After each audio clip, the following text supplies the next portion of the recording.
எங்களோடு இடைப்படுகிற தெய்வத்திற்காக நாங்கள் நன்றி செலுத்துகிறோம். உடைய கிருபைகளுக்காக நன்றி. தொடர்ந்து உடைய வார்த்தைகளை கேட்க கர்த்தர் எங்களுக்கு உதவி செய்வீராக. தேவ சத்தம் கேட்கட்டும். இயேசு கிறிஸ்துவின் நாமத்தில் பிதாவே, ஆமென். ஹல்லேலூயா. சந்தோஷமா ஆண்டவருடைய சமூகத்தில் இருக்கிற சந்தோஷத்தை நிமித்தம் ஹல்லேலூயா, ஹல்லேலூயா, ஆமென். நம்ம ஆராதிக்கிற தேவன் வல்லவர். நம்ம ஆராதிக்கிற தேவன் உண்மை உள்ளவர். ஹல்லேலூயா.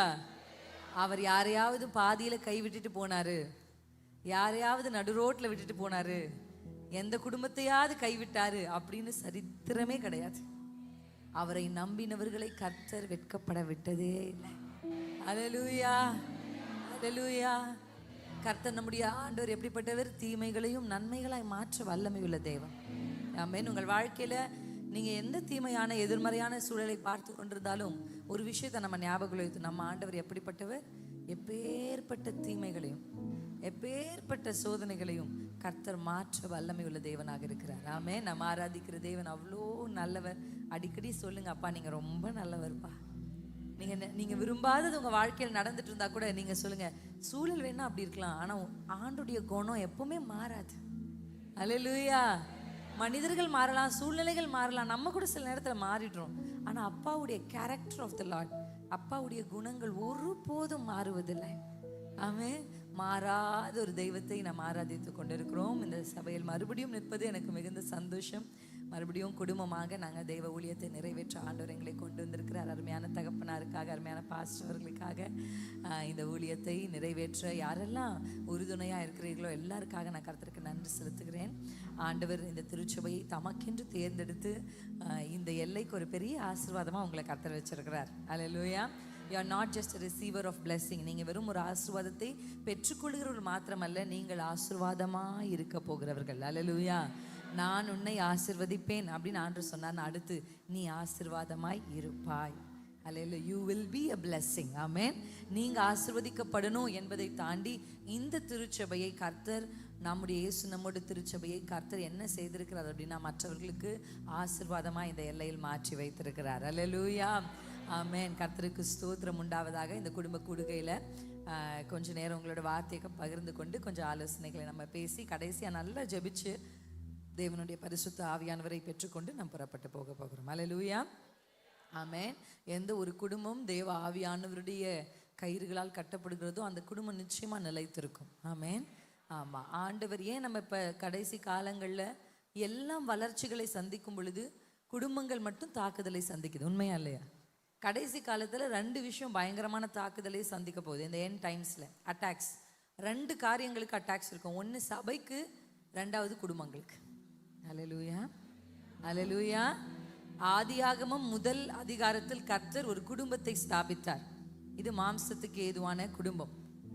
அப்போஸ்தலர் 2ஆம் அதிகாரத்தில் ஆண்டவர் ஒரு குடும்பத்தை ஸ்தாபித்தார். அது ஆவிக்குரிய குடும்பம். அல்லேலூயா. இந்த 2 குடும்பங்களுக்கு தான் என்ன இருக்க போகுதுன்னா தாக்குதல் இருக்க போகுது. அல்லேலூயா. மாம்சத்தின்படி ஒருவேளை நீங்களும் நானும் அக்கா தங்கச்சி அண்ணன் தம்பியா எல்லாம் இருக்கலாம். ஆனா கர்த்தருடைய ரத்தத்தின்படி நாம் எப்படிதான்? ஒரே குடும்பம். அல்லேலூயா. ஒரே குடும்பமாய் நாம் இருக்கிறோம் இயேசுவின் ரத்தத்தினால். எப்படி ஒரு ஆண் பெண் இணைந்து பிறந்து ஒரு ரத்தத்தினால ஒரு உறவு உண்டாகுதோ, அப்படிதான் இயேசுவின் ரத்தத்தினாலே இந்த உறவு உண்டாகுது. ஆமென். அப்பா உங்க அம்மா வந்திருக்காங்க, உங்க சகோதரர்கள் வந்திருக்காங்கன்னு இயேசு இடத்துல சொல்லும் போது ஆண்டவர் சொல்றார், யார் என்னுடைய தாய், யார் என்னுடைய சகோதரர்கள்? என்னுடைய தேவனுடைய சித்தத்தை செய்கிறவர்கள் தான் என்னுடைய தாய் அப்படின்னு ஆண்டவர் ஒரு புதிய உறவை என்ன செய்கிறாருன்னா பூமியில உண்டாக்குகிறார். ஆமென். அல்லேலூயா. அப்படிப்பட்ட ஒரு குடும்ப கட்டமைப்புக்குள்ள தான் உலகம் இயங்கி கொண்டிருக்கிறது. ஆமென், ஆமென். இந்த குடும்பம் என்கிற கட்டமைப்பை இந்த உலகத்திலிருந்து எடுத்து விட்டுட்டோம் அப்படின்னா இந்த உலகம் மோசமான இடமா மாறி போயிடும். இன்னைக்கும் இந்த ஃபேமிலின்ற பேட்டர்ன் இருக்கிறதுனால தான் ஏதோ ஒரு அளவுக்கு இந்த உலகமும் சமுதாயமும் இருக்கிறதா நான் ஃபீல் பண்ணுறேன். ஆமென். எதையெல்லாம் கர்த்தர் கட்டுகிறாரோ சத்ரு அதை இடிக்கணும் அப்படின்னு எப்போவுமே முயற்சி செய்வான். ஆமென். சத்ரு பிசாசு ஆண்டவர் எதையெல்லாம் இடிக்கிறாரோ அதை சத்ரு கட்டணும்னு முயற்சி செய்வான். he will always do against what God is doing. கர்த்தர் செய்வதற்கு எதிராய் செய்வது தான் பிசாசுனுடைய பெரிய தந்திரம். ஆமென். ஆண்டவர் தான் ஏதோ ஆதாமுக்கு நான் தனியாக இருக்கேன், எனக்கு ஒரு துணை வேணும் அப்படின்னு ஆதாம் 40 days ஃபாஸ்டிங் போட்டதுனால கர்த்தர் ஒரு துணை அவருக்கு தரல. அல்லேலூயா. கர்த்தர் கண்டார், அந்த நீடை அப்பா பார்த்தார். சில தேவைகள் நம்ம சொல்லுவோம்ல எனக்கு இது தேவை, ஆனால் உண்மையாக சொல்ல போனால் நமக்கு அது தேவையாகவே இருந்திருக்காது. எத்தனை பேர் அனுபவிச்சிருக்கீங்க உங்கள் வாழ்க்கையில்? நம்ம நினச்சிப்போம் அது நமக்கு ரொம்ப தேவை, அது இருந்தால் நம்ம இதாகிடும். ஆனால் பார்த்தா அது நமக்கு தேவையாக இருக்காது. கர்த்தருடைய கண்களில் ஒரு மனிதன் தனியாய் இருப்பது நல்லது அல்ல என்று சொல்லி கர்த்தர் ஒரு ஏற்ற துணையை உண்டாக்கினார். அவன் போய் ஒரு ஏற்ற துணையை தேர்ந்தெடுக்கவோ, அவன் போய் ஒரு ஏற்ற துணையை பிடிச்சிட்டு வரவோ இல்லை. கர்த்தர் அவனுக்கு ஒரு ஏற்ற துணையை உண்டாக்கி ஒரு குடும்பம் என்கிற கட்டமைப்புக்குள்ளாக ஆண் பெண் இருவரும் இணைந்து கணவன் மனைவியாய் மாறி பிள்ளைகளை பெற்றெடுத்து பிள்ளைகளின் பிள்ளைகளை தலைமுறையாய் நாம் வாழ வேண்டும் என்பது ஆண்டவர் நம்ம மேலே வச்சிருக்கிற ஒரு பிளான். கர்த்தருடைய பர்பஸ், ஆண்டுடைய பிளான் நிறைவேறுவதற்கு எப்பொழுதும் பிசாசு எதிர்மறையான காரியத்தை செய்கிறவனாக இருப்பான். ஆமென். இன்னைக்கு பாஸ்டர் அவங்க சொன்ன அந்த வசனம் தான் எனக்கு ஆண்டு கொடுத்த ஒரு வசனம். ஆமோஸின் தீர்க்க தரிசன புத்தகம் 9ஆம் அதிகாரம் 12ஆம் வசனம். உங்கள் எல்லாருக்குமே நல்லா தெரிஞ்சிருக்கும் இந்த வசனம். ஆனால் இந்த வசனத்தினுடைய ஆங்கில மொழிபெயர்ப்பிலிருந்து அதை நான் உங்களுக்கு காண்பித்து கொஞ்சம் விளக்கி சொல்லி நம்ம ஜெபிக்க போகிறோம். ஆமோஸ் தீர்க்க தரிசன புத்தகம் 9ஆம் அதிகாரம் 12ஆம் வசனத்தை நாம் இணைந்து வாசிக்கலாம். அந்நாளிலே விழுந்து போன தாவீதின் கூடாரத்தை நான் திரும்ப எடுப்பித்து அதன் திறப்புகளை அடைத்து அதில் பழுதாய் போனதை சீர்படுத்தி பூர்வ நாட்களில் இருந்ததை போல அதை ஸ்தாபிப்பேன் என்று இதை செய்கிற கர்த்தர் சொல்லுகிறார். ஹல்லேலூயா, ஹல்லேலூயா. நல்லா ஞாபகம் வச்சுக்கோங்க, நம்ம அப்பா பேசுகிற தெய்வம் மாத்திரம் இல்லை, நம்ம அப்பா செய்கிற தெய்வம். அவருக்கு கண்கள் மாத்திரம் இல்லை, அவருக்கு கைகளும் இருக்கிறது. ஹல்லேலூயா, ஹல்லேலூயா. உங்க எல்லாருக்கும் தெரியும், எனக்காக யாவையும் செய்பவரே, செய்து முடிப்பவரே. இந்த பாட்டு தெரிஞ்சு பாடுறீங்களா, புரிஞ்சு பாடுறீங்களா? ஆமென். தெரிஞ்சு பாடுறது ஓகே, புரிஞ்சு பாடும்போது அதற்குள்ள இருக்கிற அந்த அர்த்தம், ஃபெய்த், நம்ம ஃபெய்த் இன்க்ரீஸ் ஆகுது. எனக்காக கர்த்தர். ஏன்னா அந்த வசனம் எப்படி முடியுதுன்னா, இதை செய்கிற கர்த்தர். ஹல்லேலூயா. கர்த்தர் அதை செய்ய போகிறார். எதை செய்ய போகிறார்? விழுந்து போனவைகளை எடுப்பிக்க போகிறார். ஹல்லேலூயா, ஹல்லேலூயா. இடிக்கப்பட்டவைகளை கட்டெழுப்ப போகிறார். ஆமென். என் ஆண்டவர் அதை செய்து முடிக்காங்க. வசனம் சொல்லுது, விழுந்து போன கூடாரத்தை நான் திரும்பி எடுப்பித்து திறப்புகளை அடைத்து பழுதானவைகளை சீர்படுத்த போகிறேன். ஹல்லேலூயா, ஆமென். இது தமிழில் தாவீதின் கூடாரம்னு இருக்கு. ஆக்சுவலி அதான் டென்ட் ஆஃப் டேவிட் அப்படின்னு ஆங்கிலத்தில் இருக்கு. ஆனால் ஒரே ஒரு NLTன்ற ஒரு டிரான்ஸ்லேஷனில் மட்டும் இந்த வார்த்தையை நான் கொடுத்ததுக்கப்புறம் ஆங்கில மொழிபெயர்ப்புகளில் நான் படிப்பேன். அப்போ ஆங்கில மொழிபெயர்ப்புகள் நான் படிக்கும்பொழுது ஃபாலன் ஹவுஸ் ஆஃப் டேவிட் அப்படின்னு இருந்தது. அதாவது விழுந்து போன தாவீதின் வீடு அப்படின்னு இருந்துச்சு. ஹல்லேலூயா, ஹல்லேலூயா. நான் சொன்ன மாதிரி சத்துரு தாக்குதலை எதற்கு நேராக எடுக்கிறான் அப்படின்னா குடும்பங்களுக்கு நேரம் தான். பிஸ்னஸ் நல்லா வளரும், பார்த்துருக்கீங்களா? உலகத்தில் பொருளாதாரம் நல்லா வரையுது, சோஷியல் மீடியா நல்லா வளருது, எல்லாமே எவ்ரிதிங் எல்லாமே அடுத்தடுத்த நிலைக்கு போயிட்டு இருக்கு. இப்போ யார் பட்டன் ஃபோன் யூஸ் பண்ணுறா? யாராவது ஒருத்தர் 2 பேர் தான் கை தூக்குவீங்க. தொழில்நுட்பம் வளருகிறது, ஆனால் குடும்பங்கள் மட்டும் ஒரு பெரிய பின்னடைவை சந்திக்கிறத நம்ம பார்க்குறோம். கரெக்டாக இல்லைங்களா? அப்போ ஒவ்வொரு முறையும் அதை விழத்தள்ள சத்துரு என்ன பண்ணுறான் அப்படின்னா முயற்சி பண்ணுறான். ஆமென், ஹல்லேலூயா. நம்ம வாசிக்கிறோம்ல, பெரும் மழை வருது, பெருங்காற்று வீசுது, ஆனால் அந்த வீடு நிலைத்து நின்றது. ஆனால் மற்றொரு வீடை பார்க்குறோம், அந்த வீடு என்ன பண்ணுச்சு? விழுந்து போனது. ஹல்லேலூயா. 2 வீடும் ஒரே மாதிரி கட்டி எழுப்பும் போது பார்க்கறதுக்கு 2 வீடும் ஒரே மாதிரி தான் இருந்துச்சு. ஆனால் எந்த வீடு ஸ்ட்ராங் அப்படின்றது எதை நிர்ணயிச்சுன்னா அந்த போராட்டம், அந்த பிரச்சனை தான். உங்களுக்கு புரியுதா? பார்க்க எல்லா குடும்பம் கணவன் மனைவி பிள்ளைகளோடு இருக்கிற மாதிரி எல்லாம் ஒரே மாதிரி தான் தெரியும். ஆனால் எந்த குடும்பம் நிலைத்து நிற்கும் என்று சொன்னால் கன்மலை ஆகிய கிறிஸ்துவின் மேல் கட்டப்பட்ட குடும்பம் மாத்திரமே. ஹல்லேலூயா, ஹல்லேலூயா. அது எப்போ தெரியும்? ஒரு போராட்டம் வரும் பொழுதுதான் இந்த குடும்பத்தில் எந்த குடும்பம் நிலைத்து நிற்கக்கூடிய குடும்பம். அப்போ சத்துரு விழத்தள்ளின குடும்பங்களை ஆண்டவர் இன்றைக்கு எழும்பி வைக்க போகிறார். எத்தனை பேர் நம்புறீங்க? ஹல்லேலூயா. The family of David, பிசாசினால் தள்ளப்பட்ட தாவீதின் குடும்பங்கள். ஹல்லேலூயா. பாவத்தினால் தள்ளப்பட்ட தாவீதின் குடும்பங்கள்.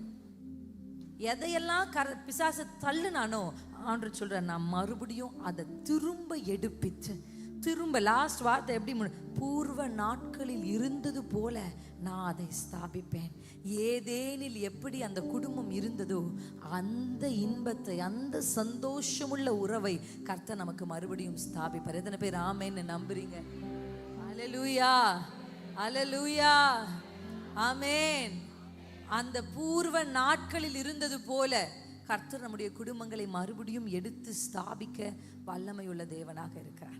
அல்லேலூயா, ஆமென். உங்களுக்காக இந்த கூட்டத்திற்காக நான் ஆண்டவரிடத்தில் விசாரித்து கொண்டிருக்கும் பொழுது ஆண்டவர் இன்றைக்கு என்ன நம்மளை செய்ய சொல்லியிருக்காரு அப்படின்னா, திறப்புக்களை அடைக்க வேண்டும் என்று சொல்லி ஆண்டவர் விரும்புகிறார். ஆமென். இந்த திறப்புகளை குறித்து நான் படிக்கும் பொழுது வேதத்தில் சில ராஜாக்களின் காலங்கள் எப்படி எழுதப்பட்டிருக்குன்னா, இந்த ராஜாவின் காலத்திலே திறப்பு காணப்பட்டது, திறப்பு காணப்பட்டது, திறப்பு அப்படி ஒரு சில வசனங்களை நான் வாசிச்சேன். அப்ப திறப்பு காணப்பட்டது, ஒரு டோர். நல்லா புரிஞ்சுக்கணும், நம்மை கர்த்தருக்குள் நாம் இருக்கிறதுனால, தேவ பிரசனத்துக்குள் நாம் இருக்கிறதுனால நம்ம எப்படிப்பட்டவர்களாக இருக்கிறோம்னா வேலி அடைக்கப்பட்டவர்களாக இருக்கிறோம்.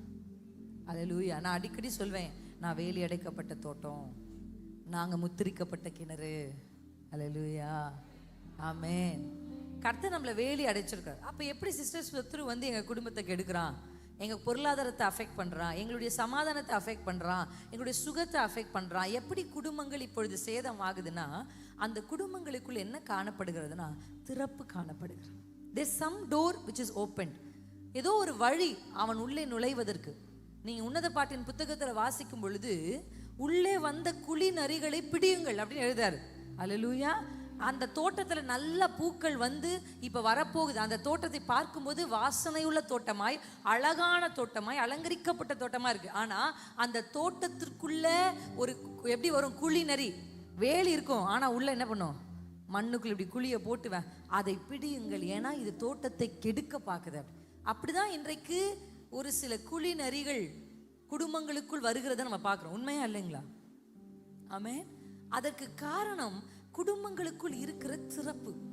யாரோ ஒரு நபர் திறந்து விட்டுட்டு போயிடுவா, யாரோ ஒரு நபர் அந்த திறப்பதற்கு அவர்களுக்கு காரணமா இருப்பாங்க. ஆண்டவர் இன்றைக்கு அந்த திறப்புகளை அடைக்க விரும்புகிறார். அல்லேலூயா. அந்த டோர்ஸ், சத்துரு உட்புகுவதற்கு என்ன டோர்ஸ் எல்லாம் ஓப்பனா இருக்கும், அது யார் இது வரைக்கும் திறந்து விட்டா? நீங்க திறந்து வைக்காம இருக்கலாம், ஆனா உங்க அப்பா, உங்க முப்பிதாக்கள் அந்த வாசலை சத்துருவுக்கு திறந்து வைத்து விட்டு போயிருக்கலாம். இன்றைக்கு கர்த்தர் தலைமுறை தலைமுறையாய் திறந்து வைக்கப்பட்டிருக்கிற, தலைமுறை தலைமுறையாய் பின்தொடர்கிற, தலைமுறை தலைமுறையாய் தாக்குதலை கொண்டு வருகிற சத்துருவை அழிக்க ஆண்டவர் இன்றைக்கு திட்டம் வைத்திருக்கிறார். அல்லேலூயா, அல்லேலூயா. எத்தனை பேருக்கு புரியுது நான் சொல்ல வர்றது? ஆமென். ஜெனரேஷனா ஒரு சில காரியத்தை நம்ம ஃபேஸ் பண்ணிக்கிட்டு இருக்கலாம்.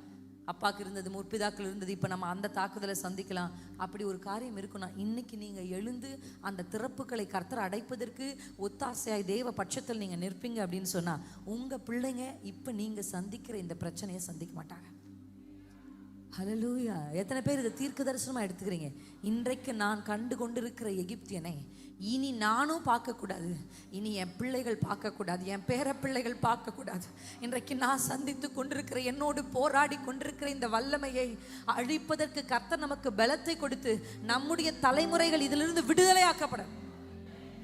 குடிகார அப்பனுடைய பிள்ளை குடிகாரனா இருக்கக்கூடாது, தோற்ற அப்பனுடைய பிள்ளை தோல்வி அடைந்த மகனா இருக்கக்கூடாது.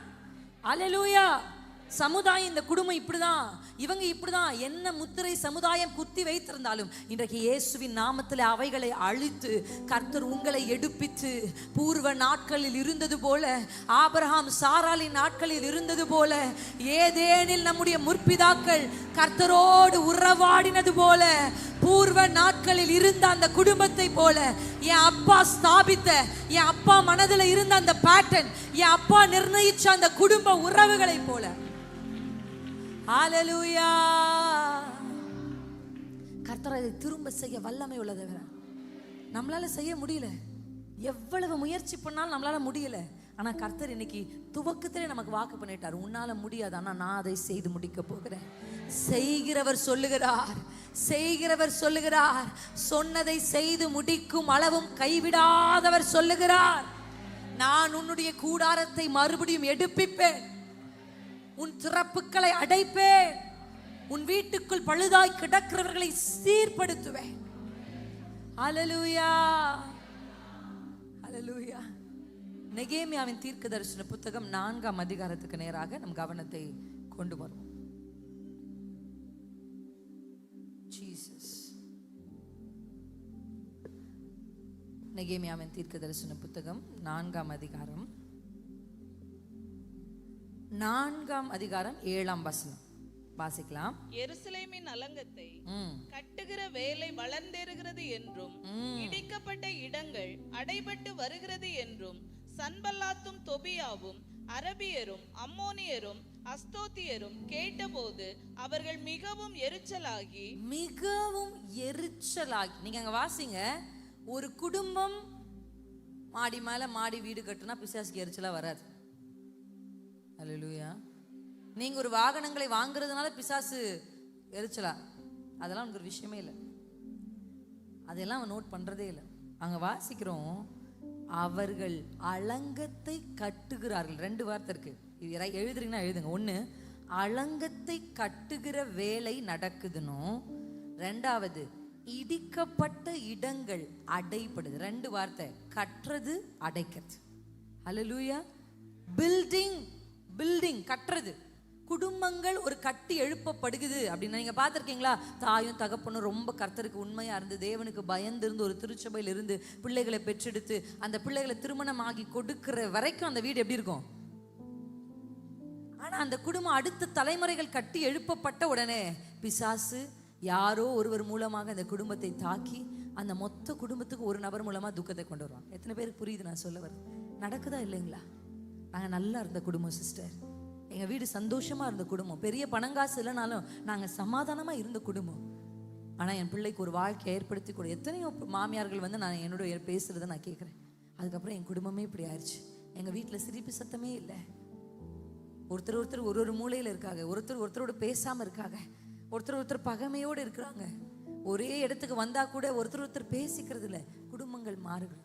எரிச்சல் பிசாசுக்கு எப்ப வருது? பிசாசனுடைய எரிச்சல் எப்ப வருதுன்னா, இவர்கள் கட்டுகிறார்கள் என்றும் அடைக்கிறார்கள் என்றும்.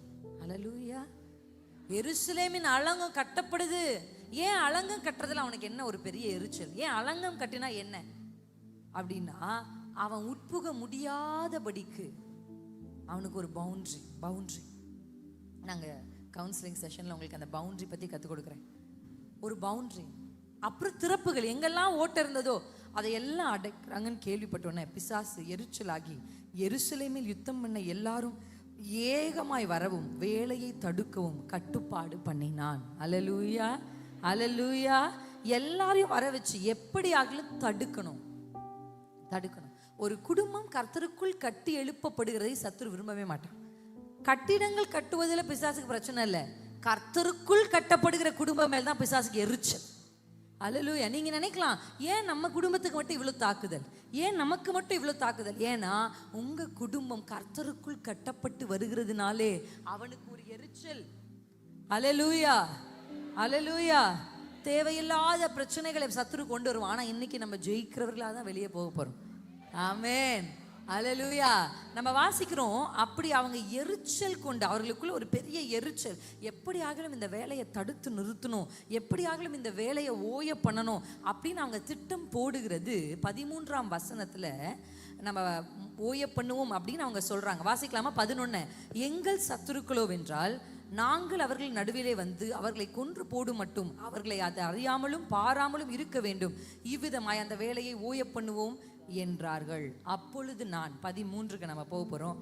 அப்பொழுது நான் அலங்கத்திற்கு பின்னாக இருக்கிற பள்ளமான இடங்களிலும் மேடுகளிலும் பட்டயங்களையும் ஈட்டிகளையும் வில்லுகளையும் பிடித்திருக்கிற ஜனங்களை எப்படி நிறுத்தினேன்? குடும்பம் குடும்பமாக நிறுத்தினேன். அல்லேலூயா, அல்லேலூயா, அல்லேலூயா. எத்தனை பேர் புரியுது நான் சொல்ல வர இந்த வார்த்தைகள்? உங்கள் குடும்பம் தாக்குதலிருந்து காப்பாற்றப்படுவதற்கு நீங்க எழும்பி நிற்கணும். இப்படி நடக்குது அப்படின்னு சோர்ந்து போகாதீங்க. குடும்பம் குடும்பமா நெகேமியா நிறுத்துறார். அவங்க கையில கட்டுவதற்கான பொருட்கள், கருவிகள் மட்டும் இல்ல, தாக்குவதற்கான ஆயுதங்களும் இருக்கிறது. எழுதுங்க, 2 வார்த்தை எழுதுங்க. கட்டுகிற கருவிகள். ஒரு குடும்பம் கட்டப்படுவதற்கு கட்டுவதற்கான கருவிகள் மாத்திரமல்ல, தாக்குதலை எதிர்கொள்வதற்கான ஆயுதங்களும் வேண்டும். அல்லேலூயா. நான் நல்லா ஜெபிக்கிறேன், நான் குடும்ப ஜெபம் பண்றேன், நான் என் பிள்ளைகளுக்கு சரியா என்ன செய்யணுமோ எல்லாமே செய்யறேன் சிஸ்டர். நிறைய சகோதரி என்னோட பார்க்கும்போது சிஸ்டர், நான் வந்து என்னுடைய பெஸ்ட்டை என் குடும்பத்துக்கு கொடுக்குறேன், பெஸ்ட்டை என் கணவருக்கு கொடுக்குறேன், பெஸ்ட்டு. ஆண்களை கேட்டிங்கன்னா, நான் கஷ்டப்பட்டு உழைச்சி கொண்டு வந்து என் பிள்ளைகளுக்கு தான் கொடுக்குறேன். நான் உழைக்கிறது, நான் கஷ்டப்படுறது, நான் ஓடுறது எல்லாமே என் குடும்பத்துக்காக தான். ஆனாலும் இவ்வளவு செஞ்சும் என் குடும்பத்தில் என்ன இல்லை? சமாதானம் இல்லை, சந்தோஷம் இல்லை. கரெக்டாக இல்லைங்களா? உங்களால் கை தூக்க முடியலனாலும் அதுதான் உண்மை ஒரு சிலருடைய வாழ்க்கையில். ஆனால் கர்த்தர் இன்றைக்கு உங்களுக்கு எதை சொல்ல விரும்புகிறார்னா, கட்டுகிற கருவிகள் மட்டும் ஒரு குடும்பம் கட்டப்படுவதற்கு பத்தாது. உங்கள் கைகளிலே ஈட்டிகள், ஆயுதங்கள் நிச்சயமாக இருக்க வேண்டும். ஹல்லேலூயா, ஹல்லேலூயா. இந்த ஆயுதங்களை அவர்கள் கைகளில் பிடித்து குடும்பம் குடும்பமா நின்று, ஒரு பக்கம் அலங்கத்தை கட்டுற வேலை நடக்குது, இன்னொரு பக்கம் சத்துரு வந்தா அவனை தாக்குவதற்கும் இவர்கள் தயாரா இருக்கிறதை நம்ம பார்க்கிறோம். ஹல்லேலூயா, ஹல்லேலூயா. உன்னை கட்டுவிப்பேன் நான் என்று சொன்னாரே, கட்டப்படுவேன் நான், கட்டப்படுவேன். இந்த பாட்டு உங்களுக்கு தெரியுமா? தெரியாது. அந்த லிரிக்ஸ் ப்ரெசென்ட் பண்ணுவாங்க, கண்டுபிடிச்சு நம்ம அதை கற்றுக்கிட்டு இன்னைக்கு பாட போகிறோம். ஓகேங்களா? எத்தனை பேர் ரெடியாக இருக்கீங்க? ஹல்லேலூயா, ஹல்லேலூயா. இன்றைக்கு நம்ம வேதத்தில் வாசித்த இந்த வசனத்தின்படி கர்த்தர் உங்கள் கைகளில் இன்றைக்கு ஆயுதங்களை கொடுத்து அனுப்ப போகிறார். The weapon for the warfare. போர் ஆயுதங்களை கொடுத்து அனுப்ப போகிறார். போர் ஆயுதங்கள். ஹல்லேலூயா. இதுவரைக்கும் நீங்க பிசாசு உங்களை தாக்கிட்டே இருப்பா, நீங்க குனிஞ்சு குனிஞ்சு குனிஞ்சு குனிஞ்சு, ஆண்டவரே எனக்கு பெலன் தாங்கப்பா, எப்படியாவது இருந்து மீண்டு வரதுக்கு பெலன் தாங்கப்பா அப்படின்னு ஜெபிச்சுட்டு இருக்கீங்க. இதுக்கப்புறம் ஆண்டவரே என் குடும்பத்தை கட்டுவதற்கான பெலன் மட்டும் இல்ல, சத்துருவின் தந்திரங்களை அழிப்பதற்கான வல்லமை எனக்கு வேண்டாம். பெலன் தாங்கிக் கொள்வதற்கு, வல்லமை தாக்குவதற்கு. எத்தனை பேருக்கு புரியுது? Strength is to endure. ஒரு சுமையை சுமக்கிறதுக்கு நமக்கு பலன் வேணும். உன்னை தூக்கிட்டு எவ்வளோ பேர் எத்தனை வருஷமா இந்த சுமையை உங்க தோள்களில் வச்சிருக்கீங்க? சுமந்து சுமந்து உங்கள் தோள்கள் இழைத்து போனது. சுமந்து சுமந்து எத்தனை வருஷம் கல்யாணம் பண்ண நாள்ல இருந்து, குடும்பத்தை கட்ட நினைச்ச நாள்ல இருந்து, சந்தோஷமா வந்த நாள், எத்தனையோ பேர் இந்த இடத்துல அந்த சுமைகளை சுமந்துக்கிட்டு இருக்கீங்க. வாழ்நாள் முழுசு சுமக்க போறதில்ல. கர்த்தர் இன்றைக்கு உங்களுக்கு தாங்குவதற்கான பலனை அல்ல, தாக்குவதற்கான வல்லமையை, சொல்லுங்க, தாக்குவதற்கான வல்லமையை அவர்கள் கைகளில் ஈட்டியை, அவர்கள் கைகளில் பட்டயங்களை கொடுத்து குடும்பம் குடும்பமாக நிறுத்தினார். இந்த எல்லையில இன்னைக்கு கர்த்தர் அதான் செய்ய போறார். நெகேமியா எப்படி அந்த ஜனங்களுக்கு செய்தாரோ அப்படி உங்கள் கைகளிலே கர்த்தர் ஆயுதங்களை கொடுத்து அனுப்ப போகிறார். இதுவரையும் உங்களை தாக்கி கொண்டிருந்த சத்துருவின் தந்திரங்களை அழிப்பதற்கான வல்லமை, the power to destroy, அழிப்பதற்கான வல்லமை. என் குடும்பத்தில் அப்படிதான் ஒரு தொடர்ச்சியான ஒரு தாக்குதல் நாங்கள் அதை ஃபேஸ் பண்ணிக்கிட்டே வந்துட்டு இருந்தோம். முதல்ல நான் நினச்சேன் எல்லாருக்குமே இருக்கிறது தானே, எல்லா குடும்பங்களும் இருக்கிறது தான், இது பொதுவாக எல்லாருக்குமே இருக்குது. இது ஒரு பெரிய தாக்குதலாவோ இல்லை ஒரு பெரிய பிரச்சனையாவோ நான் அதை கணிக்கலை. நான் எப்படி அதை கணிச்சேன் அப்படின்னா, ஓகே எல்லா குடும்பங்களும் இருக்கிறது தானே, அப்படி தான் நம்ம ஃபேமிலியிலும் இருக்குது அப்படின்னு நினச்சேன்.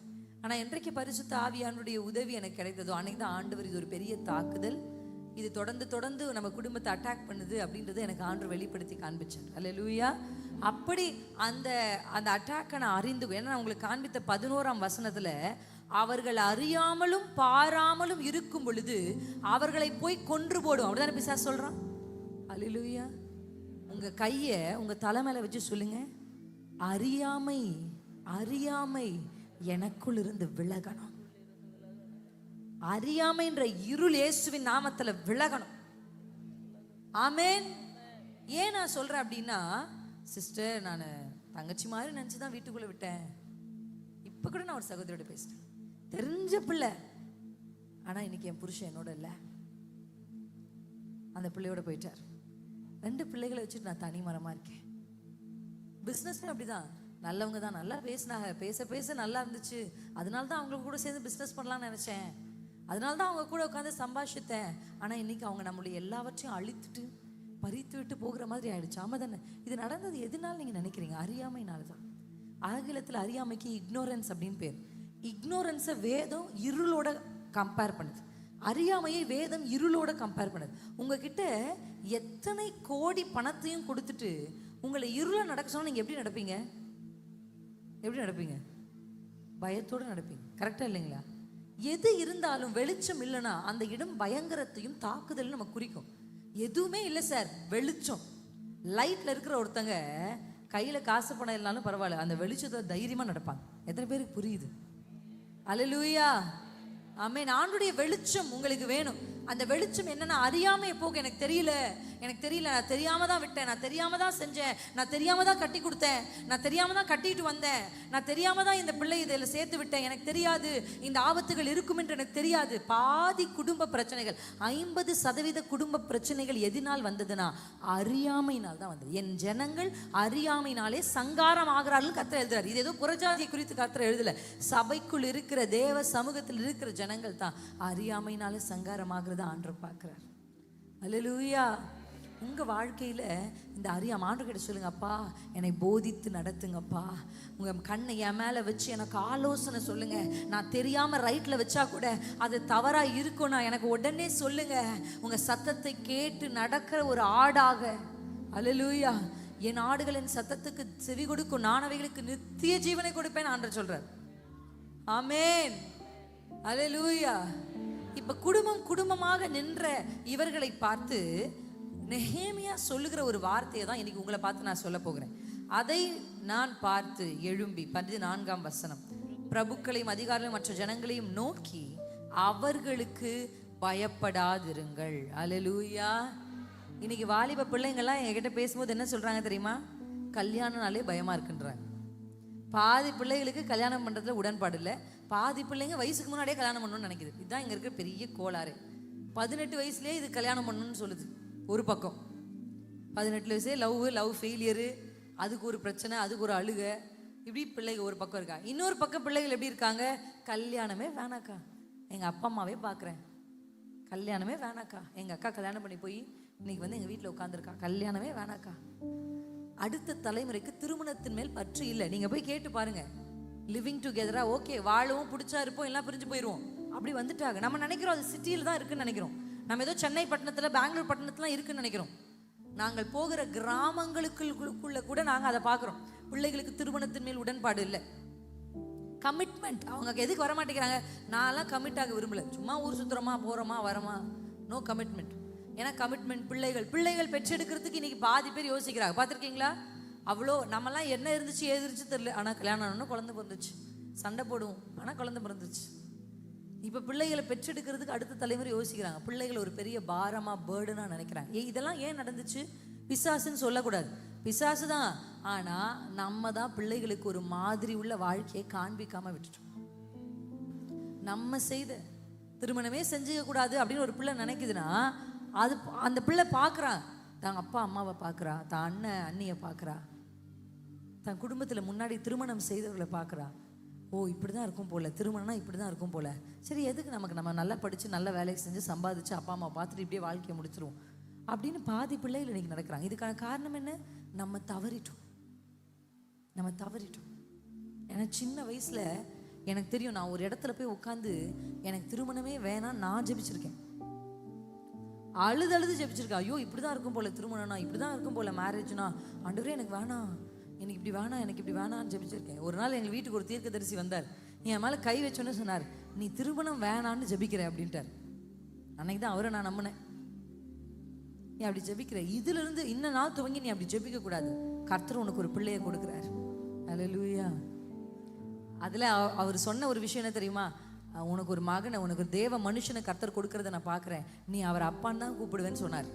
நான் இவர் அப்பான்னு தான் கூப்பிடுவேன். எனக்கு ஞாபகமே இல்லை அந்த தீர்க்க தரிசனம். என் கூட நின்றுட்டு இருந்த என் ஃப்ரெண்டு தான் அதை சொல்கிறான். நான் நிறைய நேரத்தில் அப்படி ஜெபிப்பேன், என் வீட்டுக்குள்ளே நான் ஜெபிச்சிருக்கேன். அது நான் ஹாஸ்டலில் படிக்கும் போது ஒரு தீர்க்க தரிசி என் மேலே கை வச்சு அதை சொல்கிறேன். உங்களுக்கு சொல்கிறது புரியுதா? திருமணத்தின் மேல் உடன்பாடுகள் குறைந்து போனதற்கு காரணம் நம்மளும் அந்த மாதிரியை செட் பண்ணல. அல்லேலூயா. மேரேஜ்ன்றது பணம், படிக்க வைக்கிறது, பிள்ளைகளை கரை சேர்த்துறது, வேலை வாங்கி கொடுக்கறது. குடும்பம்னாலே அப்படி தான் நினைக்கிறாங்க. நம்ம ஒரு பிள்ளையை பெற்றுக்கணும், அதுதான் குடும்பம். அந்த பிள்ளை பெற்றோன்னு ஸ்கூலில் சேர்த்துடணும், காலேஜ் சேர்த்தணும், வேலைக்கு போயிடணும், வீட்டு கல்யாணம் பண்ணி வச்சிடணும், திருப்பி அந்த பிள்ளை ஒரு பிள்ளையை பெற்றுக்கணும். இதுதான் குடும்பம் நம்மளுடைய மென்டாலிட்டியில். இதுதான் நம்ம நினச்சிட்டு இருக்கோம் ஃபேமிலியில். ஒரு பிள்ளைகிட்ட உட்காந்து பேசும்போது கூட நீங்கள் பெற்றோரோ அந்த பிள்ளைகிட்ட என்ன பேசுறீங்கன்னு எனக்கு தெரியல. படிச்சியா? எப்பயாவது அந்த பிள்ளையுடைய உணர்வுகளை குறித்து பேசியிருக்கீங்களான்னு எனக்கு தெரியல. நீ சந்தோஷமா இருக்கியா? எத்தனை ஆண்கள் உங்கள் மனைவி கிட்ட கேட்டிருக்கீங்க நீ சந்தோஷமா இருக்கியான்னு?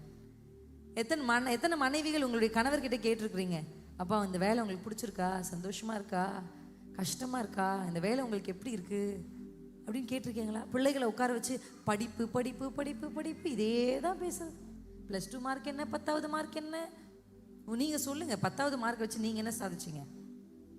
எதையுமே சாதி. என்ன குரூப் எடுக்கிறதுக்கு வேணா அது யூஸ் ஆகும், அவ்வளவுதான். ஆனா அதை பிடிச்சிட்டு அதை ஒரு வெறித்தனமா அதை ஒரு நம்ம கொடுக்குற கான்சென்ட்ரேஷன் கூட அந்த பிள்ளைகளுடைய உணர்வுகளுக்கு கொடுக்கறதில்ல. உட்காந்து சந்தோஷமா இருக்கியாமா, அப்பா அம்மா பண்றது உனக்கு ஏதாவது வருத்தமா இருக்கா, நாங்க செய்கிறது ஏதாவது மாற்றிக்கொள்ளணுமா, உன்னை ஏதாவது வருத்தப்படுத்தியிருக்கோமா, அப்படி நீங்க சொல்லுங்க. அப்புறம் நீங்க சொல்லுங்க, அந்த பிள்ளைகிட்ட முதல்ல கேளுங்க. அப்ப நீங்க உங்களுடைய கருத்துக்களை சொல்லுங்க. நான் இப்படி கஷ்டப்பட்டு வந்தேன், அதனால தான் நீ ஒரு சின்ன பொருள் கேட்டா கூட எனக்கு இப்படி கஷ்டமா இருக்கு, என்னுடைய சம்பளம் இவ்வளோ தான். பேசுங்க பிள்ளைகள்கிட்ட, எனக்கு இவ்வளோ தான்ப்பா சம்பளம் வரும், இதில் தான்ப்பா நான் இந்த கேஸ் இவ்வளோ ஆயிடுச்சு, குடும்பத்துக்கு செலவுக்கு இவ்வளோ ஆயிடுச்சு, இவ்வளோ தான் என்கிட்ட மீதி இருக்கு. பொருளாதார காரியங்களை குறித்து குடும்பம் உட்காந்து பேசணும். பிள்ளைகளுக்கு கஷ்டமே தெரியாமல் வளர்க்கணும் அப்படின்னு ஒரு பக்கம் பிள்ளைகளுக்கு எதையுமே கொடுக்கறது இல்லை, கஞ்சம் கஞ்சத்தனம். இன்னொரு பக்கம் கஷ்டமே தெரியக்கூடாது அப்படின்னு வளர்க்கறது. உட்காந்து பிள்ளைகளோட ஃபினான்ஷியல் திங்ஸை பேசுங்க. அப்பா அம்மாக்கு இவ்வளோ கடன் இருக்கு, மாசம் இவ்வளோ வட்டி கட்டுறேன், இந்த இடத்துக்கு போறதுக்கு இப்படி வர்றதுக்கு பெட்ரோலுக்கு இவ்வளோ செலவு, இப்படிதாம்மா அம்மா அப்பா குடும்பம் நடத்துறோம், இதாம்மா நம்முடைய நிலைமை அப்படின்னு உங்கள் பிள்ளைகளோடு ஈகோ இல்லாமல். நிறைய பெற்றோர்களுக்கு என்னன்னா பிள்ளைகளுக்கு தெரியக்கூடாது ஈகோ. பிள்ளைங்க கிட்ட என்ன சரி ஈகோ? நீங்க பெத்த பிள்ளைங்க உட்காந்து பேசுங்க. Sit down and speak with them. நீங்க அப்படியே பிள்ளைகளை படிப்பை மட்டும் விட்டுறீங்களா, வேற எங்கேயோ பிள்ளை போயிடுறா. சத்துரு எப்ப வாய்ப்பு கிடைக்கும் யாரையாவது ஒருத்தருக்கு ஒண்ணு. குடும்பத்துல நீங்க பார்த்திருக்கீங்களா தொற்று நோய்கள்? எத்தனை பேருக்கு தெரியும் தொற்று நோய்கள்? தெரியுமா இல்லையா? கொரோனா போல தொற்று நோய்கள், அதுக்கப்புறம் சிக்குன் குனியா, அந்த மாதிரி தொற்று நோய்கள்லாம் வந்திருக்கு. எத்தனை பேர் பார்த்திருக்கீங்க? அந்த மாதிரி தொற்று நோய்கள் முதல்ல யாரை தாக்கும்? நம்ம இப்போ ஒரு இடத்துக்கு போறோம்னா அந்த காற்றுல எல்லா தொற்று நோய்களுக்குரிய கிருமிகளும் அந்த காற்றுல இருக்குது. கரெக்டா இல்லைங்களா? ஒருத்தர் அச்சுன்னு தும்முனார்னா அவருக்குள்ள இருக்கிற அந்த தொற்று நோயின் கிருமிகள் அந்த இடம் முழுவதும் டிராப்லெட்ஸா ஏர்பார்ன் டிசீஸ்ன்னு சொல்லுவாங்க. அதை மருத்துவ இதுல ஏர்பார்ன் டிசீஸ், காற்றில் பரவுகிற நோய்கள். இப்ப அவர் அச்சுன்னு தும்முன உடனே அந்த தும்மல் வழியாக காற்றுக்குள்ளாக அந்த கிருமிகள் பரவிடுச்சு. ஆனா அந்த கிருமி யாரை தாக்கும்? இப்போ உட்கார்ந்து இந்த 100 பேருக்கும் அந்த தொற்று நோய் வருமானு கேட்டா இல்ல. அந்த 100 பேர்ல யாருக்கு இம்யூனிட்டி, எதிர்ப்பு சக்தி இல்லையோ அந்த கிருமி அவர்களுக்குள்ள போய் அவர்களுக்கு வியாதியை கொண்டு வரும். உங்களுக்கு புரியுதா நான் சொல்றது? இது போலதான் சத்துருவும். எவனை விழுங்கலாமோன்னு இந்த காற்றுகள் அவன் சுத்தி திரிறான். எல்லாரையும் விழுங்கிருவானா?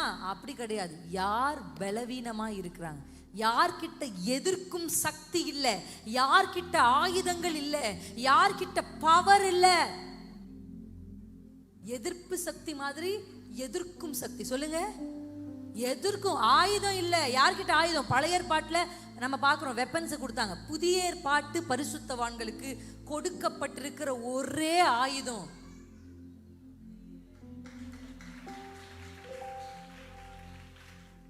அல்லேலூயா. எபேசியர் 6ல நீங்க படிச்சிருப்பீங்க. அல்லேலூயா. சர்வாயுத வர்க்கத்துல மற்ற எல்லாமே நம்மை காப்பாற்றுகிறது. காலணி, தலை சீரா, மார்க்கவசம், இது எல்லாமே தாக்குதலில் நம்மை காப்பாற்றுகிறது. இது எப்படி சொல்லுவாங்க? நம்மள டிஃபென்ஸ் பண்ணிக்கிறது, டிஃபென்சிவ் எக்யூப்மெண்ட்ஸ். ஒண்ணுதான் அந்த அந்த பட்டியல்ல ஒன்றுதான் தாக்குவதற்கு பயன்படுத்துகிறது. அது என்னன்னா வேத வசனமாகிய ஆவியின் பட்டயம். நீங்க அந்த வரியை பார்க்கும்போது வேத வசனமாகிய என்ன பட்டயம்? என்ன பட்டயம்? வேத வசனம் என்னும் பட்டயம் அல்ல. நம்ம இஷ்டத்துக்கு பைபிளை எடுத்து கரெக்டா நமக்கு யாரெல்லாம் எதிரியா வராங்களோ, ஆண்டவரே சவுலை கோலியாத்தை கீழே தள்ளின மாதிரி எங்க மாமியாரை கீழே தள்ளுங்க, தட்ஸ் நாட், அது வெப்பன் இல்லை, அது ராங் வெப்பன், அது வெப்பன் ஆகாது. வேத வசனம் ஆவியானவருடைய பலத்தினால் நமக்குள்ள இது வெளியே வரும். அல்லேலூயா. ஆவியானவர் கற்றுக் கொடுப்பாரு. இதுக்கு இதை பேசு, இந்த வார்த்தையை சொல்லு, இந்த வார்த்தையை சொல்லு அப்படின்னு ஆண்டவர் சொல்லியிருப்பாரு. கடைசியா நேற்று ஒரு 2-3 நாளைக்கு முன்னாடி என் பிள்ளைகள் உறங்குனதுனால நான் கொஞ்சம் மதியம் உட்காந்து அப்படியே ஜெபம் பண்ணுறதுக்காக அப்படியே ப்ரே பண்ணிக்கிட்டே ரூம்குள்ளே நடந்து ஜெபிச்சுட்டே இருந்தேன். அப்போ ஆண்டவர் திடீரென்று ஒரு முக்கிய காரியத்தை எனக்கு காண்பிச்சார். ஒரு வார்த்தை எனக்கு நினைப்பூட்டினார். Vanity, vanity, pray for vanity அப்படின்னு. வேனிட்டி அதுனா தமிழில் மாயை. மாயை. நம்ம சொல்றோம்ல பாவம், நம்ம எப்பவுமே என்ன சொல்றோம் பிள்ளைகளுக்கு, அது பாவம், அது பரிசுத்தம். கிளாசிஃபிகேஷன்ல பாவம் பரிசுத்தம் மட்டும் கிளாசிஃபிகேஷன் இல்லை, மாயைன்னு சில விஷயம் இருக்கு. அல்லேலூயா. அரை ட்ரவுசர் பாவமா பரிசுத்தமா? சொல்லுங்க. போடக்கூடாதா? போட்டா பாவமா? போடலாம். அப்ப ஏன் சர்ச்சுக்கு நம்ம போட்டு வர்றது இல்ல? பரிசுத்தம். புரியுதா உங்களுக்கு? சில விஷயங்களை பாவம் பரிசுத்தம் அப்படிதான் பிள்ளைங்க கேக்குது. இதை போடலாமா? தப்பா சரியில்லையா? அது பாவம் பைபிள்ல எங்க எழுதிருக்கு? கான்செப்ட் அது கிடையாது. அது தப்பு சரியில்லை, அது ஒரு மாயை. ஆண்டவர் எனக்கு ஜெபிக்க வச்சார், ஆண்டவரே மாயையிலிருந்து என்னை விளக்குங்க, மாயைக்குரிய காரியங்கள்லேருந்து என் குடும்பத்தை விளக்குங்க, மாயையான அதுக்காக ஜெபிக்க வச்சார் ஆண்டவர். அப்பதான் ஒரு வார்த்தை எனக்கு கர்த்தர் கொடுத்தார், from vanity to eternity. அல்லேலூயா, அல்லேலூயா. உங்களுக்கு இந்த பாட்டு தெரியுமா? காண்கின்ற எல்லாம் ஓர் நாள் கரைந்து போகுமே, தொடுகின்ற எல்லாம் ஓர் நாள் தொலைந்து போகுமே. நான் நல்லா பாடுறேன்னு என்ன அப்படி பார்க்குறீங்களா? இல்லை உங்களுக்கு பாட்டு தெரியாதுன்னு என்ன அப்படி பார்க்குறீங்களா? ஆனால் சரி பேசு, உனக்கு ஏதோ மைக் கிடைச்சிருக்கு, நீ பாட்டுக்கு பேசுகிற, பாடுற, குதிக்கிற, கத்துற, கத்து. அப்படி இப்படி எல்லாரும் இப்படி கொஞ்சம் ஒரு பக்கம் தலை சாச்சு பார்த்துட்டு இருக்கீங்க. உங்களுக்கு தெரியுமா? ஏன் ஆசை நீங்கப்பா, என் தேவை நீங்கப்பா, என் சொந்தம் நீங்கப்பா, என் சொத்து நீங்கப்பா. போன டைம் வரும்போது உங்களுக்கு கற்றுக் கொடுத்தனா இங்கிருந்து பாடக்கூடாது, இங்கிருந்து பாடணும்னு வந்தவங்களுக்கு ஞாபகம் இருக்கா? ஏன் ஆசை நீங்கப்பா. சில பேர் அப்படிதான் பாடுவாங்க. அதாவது சீயோன் பர்வதம் போல அசைவே மாட்டாங்க, தொண்டைக்கும் வலிக்காம வாய்க்கும் வலிக்காம பாடுவாங்க. அப்படிப்பா, ஏன் ஆசை நீங்கப்பா, ஏன் ஏக்கும் நீங்கப்பா. இது இங்கிருந்து பாடுறது. ஆனா ஆசையா பாடும்போது எப்படி ஆசை? மகனே பாடா, ரோபோட் மாதிரியா சொல்றீங்க? மகனே எனக்கு உன்னை ரொம்ப பிடிக்கும்டா, ஐ லவ் யூடா, ரோபோட் மாதிரியா சொல்றீங்க? எப்படி சொல்றீங்க? அம்மாக்கு உன்னை ரொம்ப பிடிக்கும் தம்பி, நீ தாண்டா என் உசுரே சொல்றீங்களா இல்லையா? அதுக்கு ஒரு ராகம் வருது இல்ல? ரோபோட் மாதிரியா பேசுறோம்? நீ தாண்டா எனக்கு எல்லாமே, உனக்காக தாண்டா வாழ்றேன், பிள்ளைய பார்த்து சொல்றீங்கல்ல, அப்ப மட்டும் ஒரு ராகம் போடுறீங்களே, அப்ப மட்டும் உள்ளத்துல இருந்து பேசுறீங்க. அப்படி ஆண்டரை பார்த்து சொல்லுங்க, ஏன் ஆசை நீங்கப்பா. ஆசையா? என் தேவை நீங்கப்பா, என் சொந்தம் நீங்கப்பா, என் சொத்து நீங்கப்பா, என் ஆசை நீங்கப்பா அப்பா, என் தேவை நீங்கப்பா,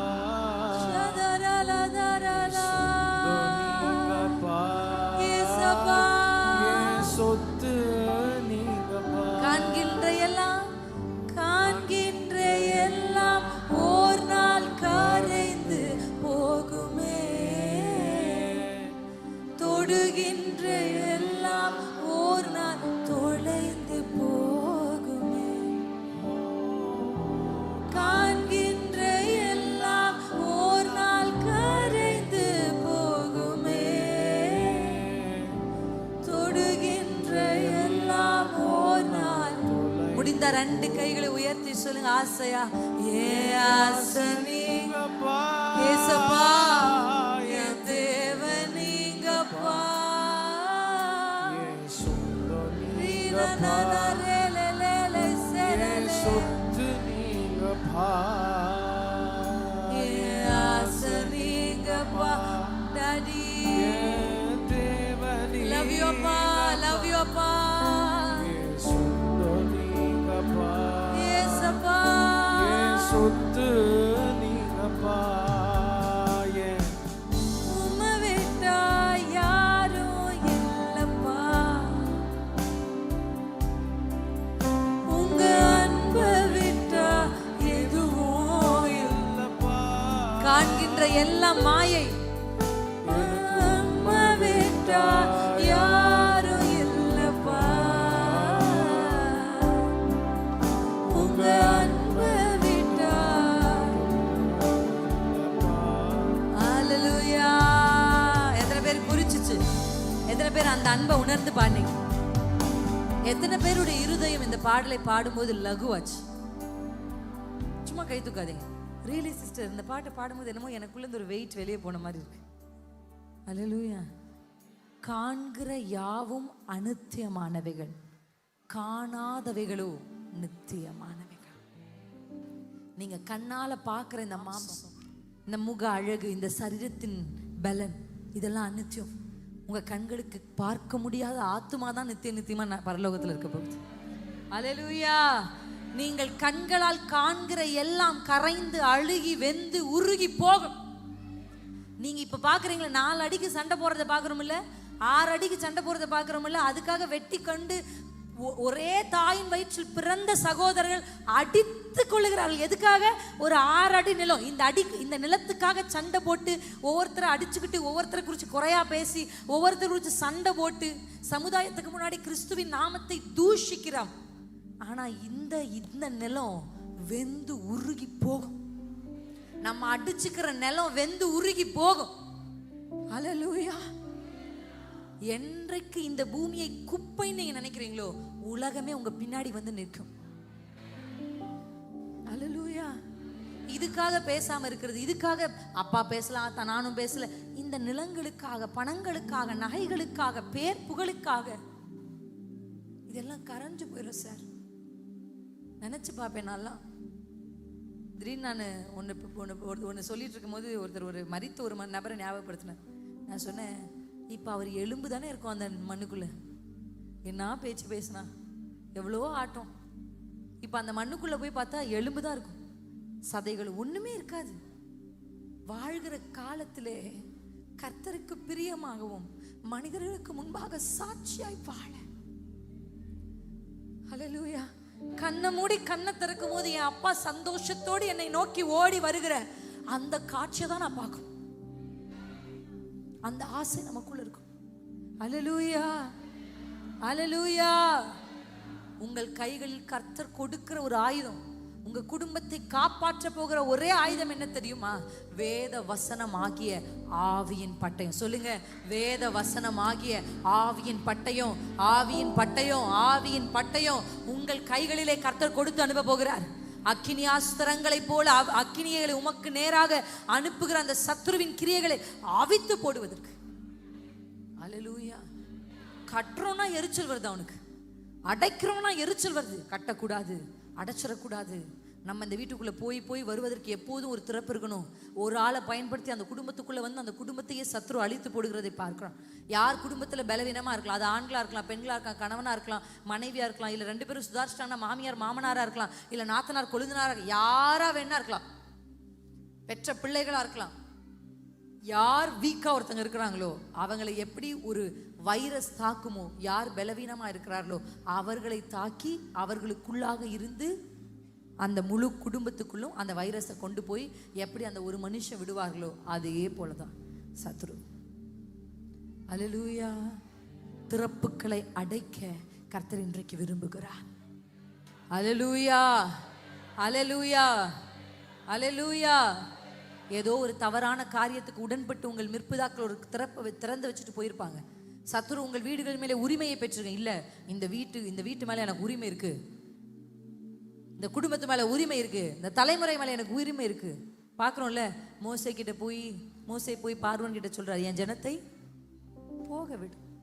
போக விடுன்னு சொன்ன உடனே பார்வோன் சரி சார் போயிட்டு வாங்க அனுப்பிச்சு வச்சாரா? இல்லை, அவன் இருதயம் கடினப்பட்டது. ஆனாலும் நீங்க பைபிள்ல யாத்ராகமத்தை வாசிச்சு பாருங்க. நான் வாசிச்சு பார்த்தேன். நான் சொல்றேன், எத்தனை முறை கர்த்தர் மோசே அனுப்புற தெரியுமா? போய் மோசே போக விடு, என் ஜனங்கள் என் தேவனை ஆராதிக்க போக விடு, போக விடு, போக விடு. அந்த வார்த்தை தான். நல்லா புரிஞ்சுக்கோங்க, மோசே வாளை வச்சு சண்டை போட்டு இஸ்ரவேல் ஜனங்களை விடுதலையாக்கி கொண்டு வரல, வார்த்தையை வச்சு சண்டை போட்டு தான் இஸ்ரவேல் ஜனங்களை விடுதலையாக்கி கொண்டு வந்தான். அல்லேலூயா. அல்லேலூயா. உங்க வாய்களை நீங்கள் திறந்து ஜெபிக்க, இயேசுவின் நாமத்தினாலே என் கணவரை பிடித்து வைத்திருக்கிற குடிவரின் ஆகிவியே போக விடு, என் பிள்ளைகளை பிடித்து வைத்திருக்கிற சிற்றின்பத்தின் ஆவியே போக விடு, என் மனைவியை பிடித்து வைத்திருக்கிற பொருளாசையின் ஆவியே போக விடு, என் குடும்பத்தை தாக்கி கொண்டிருக்கிற பொருளாதார குறைவை கொண்டு வருகிற ஆவியே போக விடு. சொல்லுங்க எல்லாரும், போக விடு. உங்க வார்த்தை, உங்க சத்தம் நல்லா புரிஞ்சுக்கோங்க. மோசேயின் சத்தம் பார்வோனின் அரண்மனையில் கேட்கிறவரையும் தான் எகிப்து பார்வோனுடைய கண்ட்ரோல் இருந்துச்சு. என்னைக்கு மோசே வந்து பார்வோன் அரண்மனையில போக விடுன்னு சொன்னாரோ, சும்மா பார்வைக்குத்தான் பார்வோன் சிங்காசனத்தில் இருந்தான். ஆனா மொத்த எகிப்துடைய கண்ட்ரோலையும் அப்பா கிட்ட போயிருச்சு. உங்க மொத்த குடும்பத்தின் கண்ட்ரோலும் அவர்கிட்ட போகணும்னா மோசே உன் சத்தம் உன் வீட்டில் கேட்கணும். எத்தனை பேருக்கு நான் சொல்றது புரிஞ்சுச்சு? இந்த ரெவலேஷன் உங்களுக்கு புரிஞ்சுச்சா? அல்லேலூயா. இந்த ரெவலேஷன் எத்தனை பேருக்கு புரிஞ்சுச்சு? பேருக்கு தான் சார் பார்வோன் சிங்காசனத்தில் இருந்தா பேன் வர்றதை அவனால் தடுத்து நிறுத்த முடியல, தவளை வர்றதை தடுத்து நிறுத்த முடியல, தலைச்சன் பிள்ளைகள் சாகிறத தடுத்து முடியல, தண்ணீர்கள் ரத்தமாகிறத தடுத்து நிறுத்த முடியல. மோசேயின் சத்தம், ஒரு சத்தம், கர்த்தருடைய சத்தம், கர்த்தருடைய பிரதிநிதியா ஒரு மனுஷன் ஒரு வீட்டுக்குள்ள நின்று கர்த்தர் சொல்றத சொல்லணும், அவ்வளவுதான். அதான் ஆவியின் பட்டயம். வேத வசனமாகிய ஆவியின் பட்டயம்னா ஆவியானவர் சொல்றத சொல்லணும். அல்லேலூயா. அப்படி ஒரு மனுஷன் சொல்லும் பொழுது அந்த கண்ட்ரோலை கர்த்தர் எடுத்துப்பார். எத்தனை பேருக்கு ஆசை எங்க வீடு அப்பா கண்ட்ரோல்ல வரணும்? அப்ப நீங்க எழும்பி சத்தம் போடணும். போக விடு, போக விடு என் ஜனங்கள், என் கணவர் என் தேவனை ஆராதிப்பதற்கு போக விடு, என் தலைமுறை கர்த்தரை ஆராதிப்பதற்கு போக விடு. மோசே உன் சத்தம் கேட்கறது இருந்தா மோசே பார்வோன் சிங்காசனத்தில் இருப்பான். அல்லேலூயா. எத்தனை பேருக்கு புரியுது? எசேக்கியேல் சத்தம் எலும்புகளின் பள்ளத்தாக்கில் கேட்கும் வரைதான் அது உலர்ந்த எலும்புகள். எசேக்கியேலின் சத்தம் கேட்டதுக்கு அப்புறம் அது உலர்ந்த எலும்புகள் அல்ல, அது கர்த்தரின் சேனை. தாவீதின் சத்தம் ஏலா பள்ளத்தாக்கில் கேட்கும் வரைதான் தோல்வி. தாவீதின் சத்தம் ஏலா பள்ளத்தாக்கில் கேட்ட உடனே அங்க ஜெயம் வந்தது, ஆர்ப்பரிப்பு வந்தது. அல்லேலூயா, அல்லேலூயா. எஸ்தர் எப்படிங்க யுத்தம் பண்ணி ஜெயிச்சா? வார்த்தையினால, வாயினால. இன்றைக்கு உங்களுடைய நாவுகளில் கர்த்தர் ஒரு அதிகாரத்தை கொடுக்க போகிறார். உங்க கைகளில் இந்த பட்டயத்தை கொடுக்க போறார்.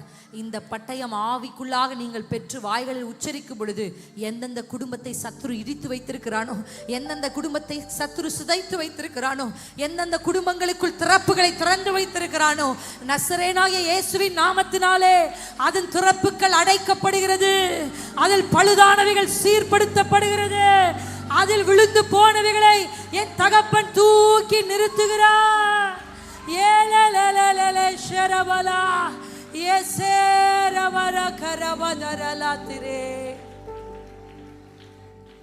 என்னுடைய சத்தம் நான் நம்புறேன் சார்.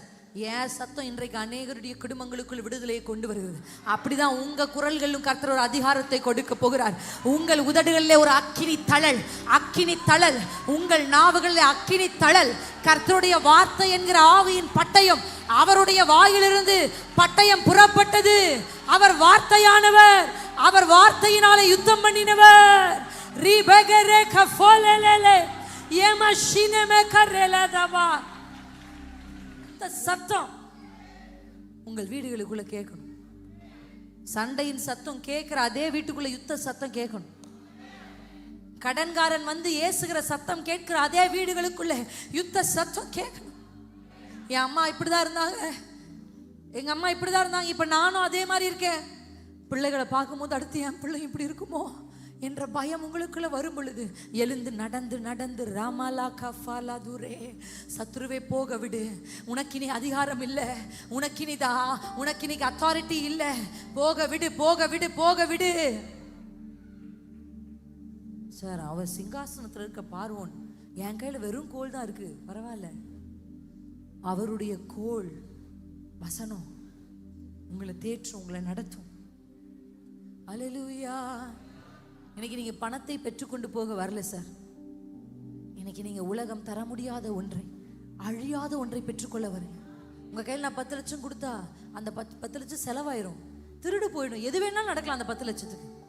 ஆனா இன்றைக்கு கர்த்தர் உங்களுக்கு கொடுக்கிற இந்த பொக்கிஷமாகிய வசனம், இந்த ஆவியின் பட்டயமாகிய வசனம், இதை பறிக்க ஒருவராலும் முடியாது, ஒருவராலும் முடியாது. எத்தனை பேர் நம்புறீங்க? நான் தான் என் குடும்பத்தை கட்ட போகிறேன், கட்ட போகிறேன். இந்த கையை பாடியது உயர்த்தி சொல், என் கைகளினால கட்ட போகிறேன். சத்துரு இடித்ததை கர்த்தர் என்னை கொண்டு கட்ட போகிறார். என் கையில கருவிகளை கொடுக்கிறார், என் கையில ஆயுதங்களை கொடுக்கிறார். இதே வசனத்தை வச்சு என் குடும்பத்தை கட்டுவேன், இதே வசனத்தை வச்சு பிசாசை ஜெயிப்பேன். ஹல்லேலூயா.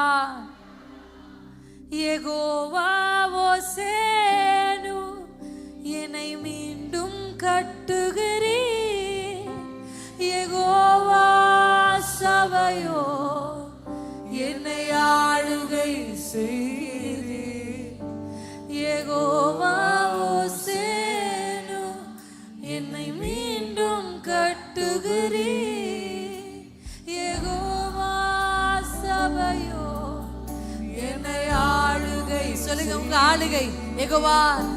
யெகோவா ஓசேனு கர்த்தருடைய ஆளுகை.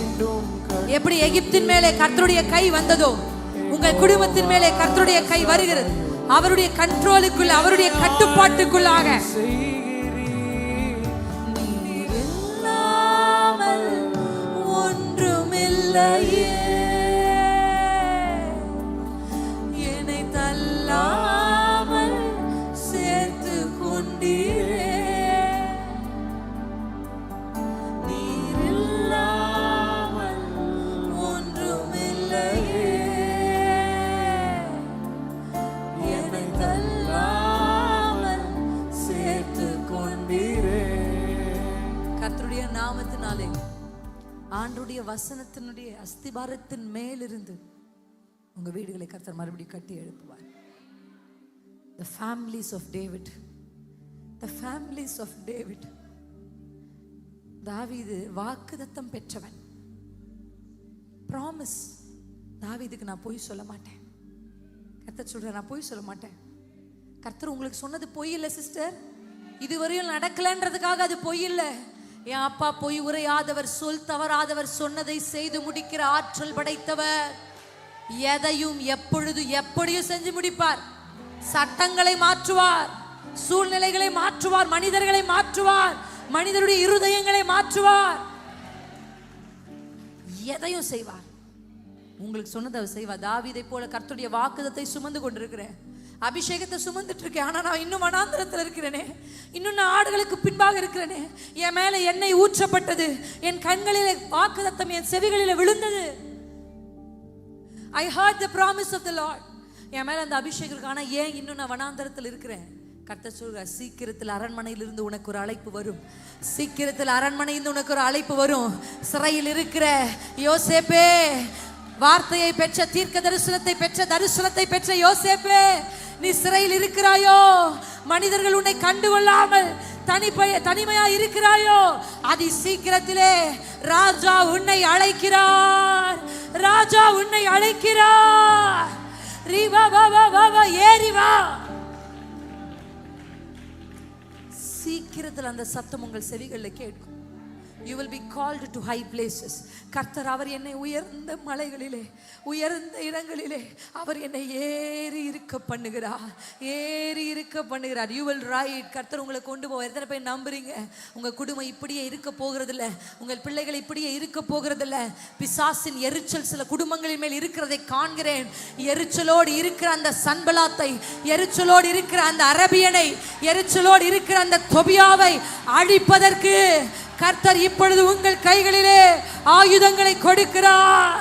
மனம் அடிவாக்கப்பட்டவனாய் அவனை கர்த்தர் திருப்புகிறார். அவன் திட்டங்கள் செல்லாமல் போனது என்று அவன் கண்டு,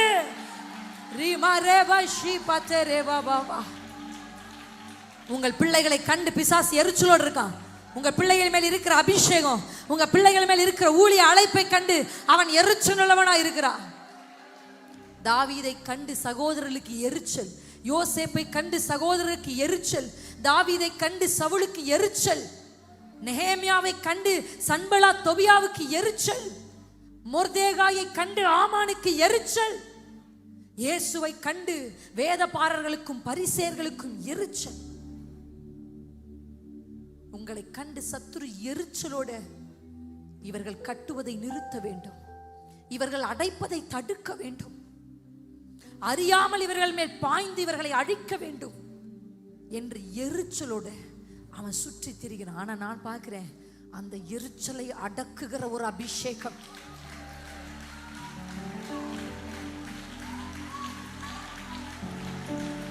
உங்கள் உதடுகளிலே ஆவியின் பட்டயம் புறப்பட போகுது.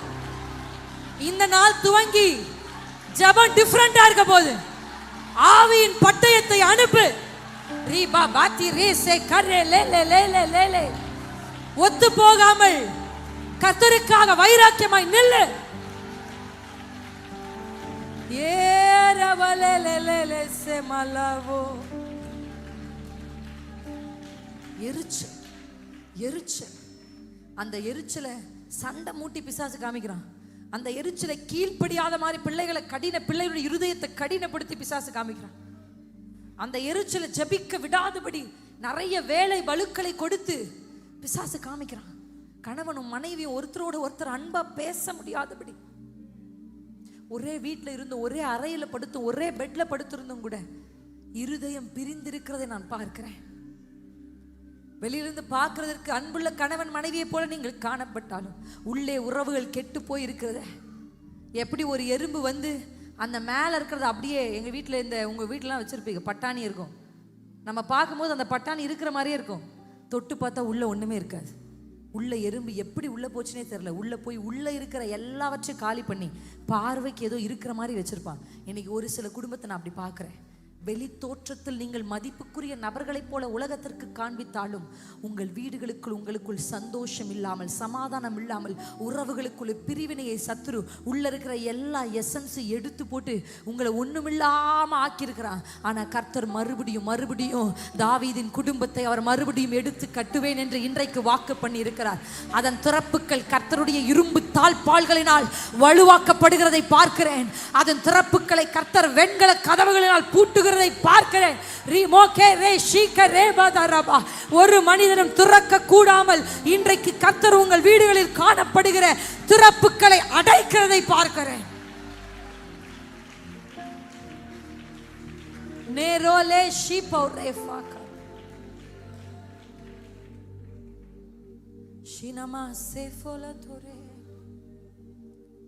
விழுந்து போனது எடுப்பிக்கப்பட போகிறது. திறப்புகள் அடைக்கப்பட போகிறது. பழுதானவைகள் சீர்பட போகுது. சீரில்லாமல் இருக்கிற குடும்ப உறவுகளை என் கர்த்தர் இந்த பகல் வேளையில் சீர்படுத்த போகிறார். தாறுமாறாக்கப்பட்டிருக்கிற உறவுகள், கணவன் தலைவனா இல்லாதபடி மனைவி தலையா இருப்பாளானால் அந்த உறவை கர்த்தர் சீர்படுத்துறார். மனைவி அன்பா இல்லாதபடி மனைவியை அன்பா அடிமையாக்கி இருப்பார்களானால் கர்த்தர் அதை சீர்படுத்த போகிறார். பிள்ளைகள் பெற்றோருக்கு கீழ்ப்படியாமல் இருப்பார்களானால் கர்த்தர் அதை சீர்படுத்த போகிறார். மாமி மருமகளுக்குள்ள, மாமனார் மருமகனுக்குள்ள, உறவுகளுக்குள்ள இருக்கிற எல்லா பிரிவுகளையும் என் அப்பா சீர்படுத்த போகிறார். எழும்பி உங்கள் குடும்பங்களுக்காக யுத்தம் பண்ணுங்கள். நெகேமியா சொன்னது போல உங்கள் குமாரருக்காக, உங்கள் சகோதரருக்காக, உங்கள் குமாரத்திக்காக, உங்கள் மனைவிகளுக்காக, உங்கள் வீடுகளுக்காக யுத்தம் பண்ணுங்கள். அப்படி தேவ சமூகத்தில் எழுந்து நிற்போமா?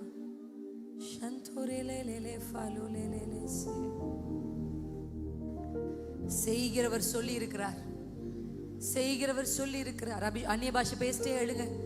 பக்கத்தில் இருக்க யாரோடையும் பேசாம டங்ஸ்ல பேசிட்டே எழுங்க. அப்படியே முணுமுணுன்னு அந்நிய பாஷைகளை பேசுங்க. ராமாத்தி உங்க உதடுகளை அசையணும், உங்க சத்தம் கேட்கணும். மோசேயின் சத்தம் கேட்கிற வரையும் எத்தனை வருஷமானாலும் எகிப்தியர்கள் கீழே தான் உட்கார்ந்து இருக்கணும்.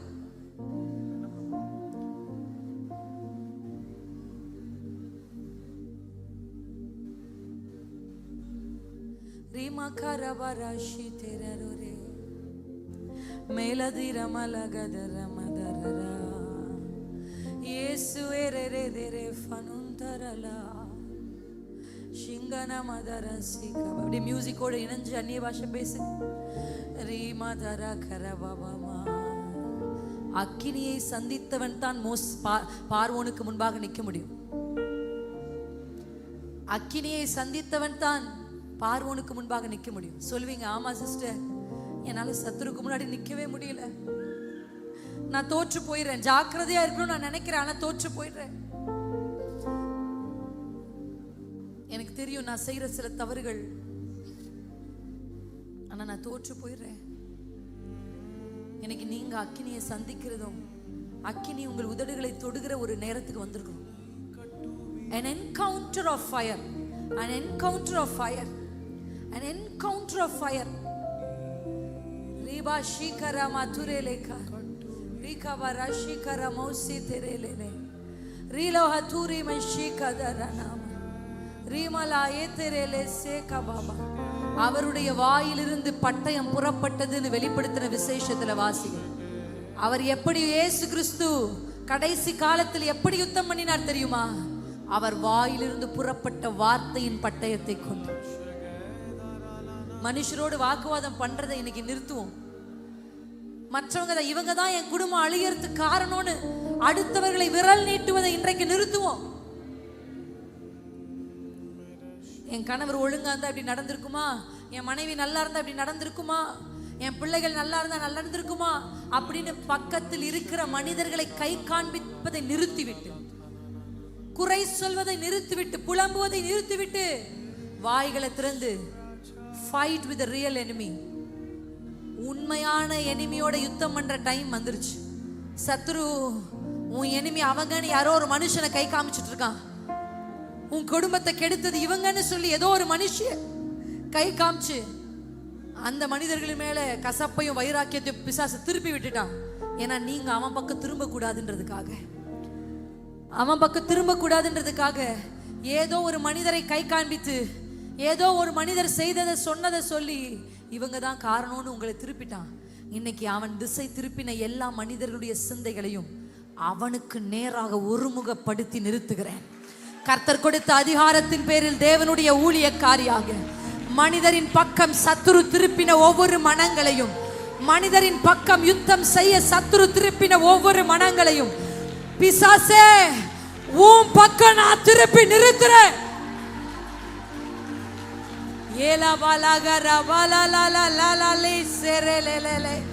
ரியல் எனிமியோட யுத்தம் பண்ற நேரம் இது. தாவீதுக்குள்ள இருந்த அந்த அபிஷேகம் சிங்கத்தின் வாயை கிழித்தானே. உன் குடும்பத்தை விழுங்க பார்க்கிற, உன் குடும்பத்தை விழுங்க பார்க்கிற அங்க சிங்கத்தை பிடித்து அந்த வாயை பிடித்து கிழி கிழி.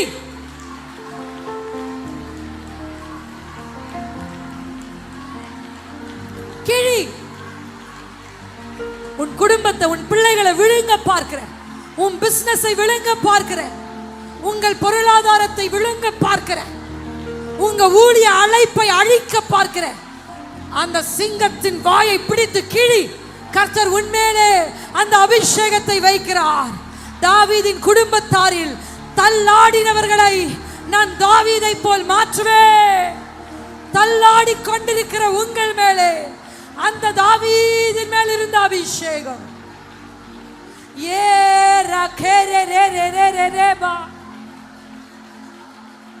பட்டயத்தை உங்கள் நாவிலே கர்த்தர் வைக்கிறார். ஒரு விசை கரடிக்கும் ஒரு விசை சிங்கத்திற்கும் எப்படி நான் செய்தேனோ, கோலியாத்தே உன் தலையை என் கையினால் வாங்குவேன்.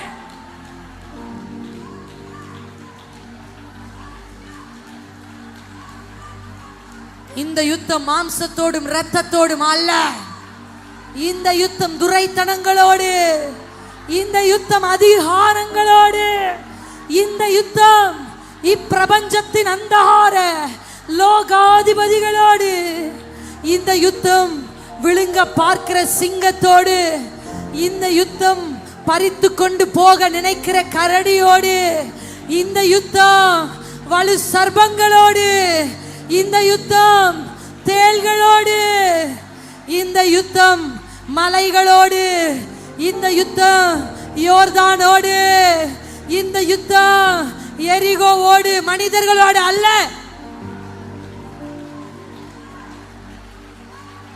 மாம்சத்தையும் இரத்தத்தையும் உடையவனோடு யுத்தம் பண்ணுகிறது. முடிவுக்கு வரட்டும், வாக்குவாதங்கள் முடிவுக்கு வரட்டும், பேதமைகள் முடிவுக்கு வரட்டும், பிரிவினைகள் முடிவுக்கு வரட்டும். மனைவியை விரும்பாமல் இச்சைகளுக்குள் சிக்குகிற ஆண்களை கர்த்தர் விடுதலையாக்குகிறார்.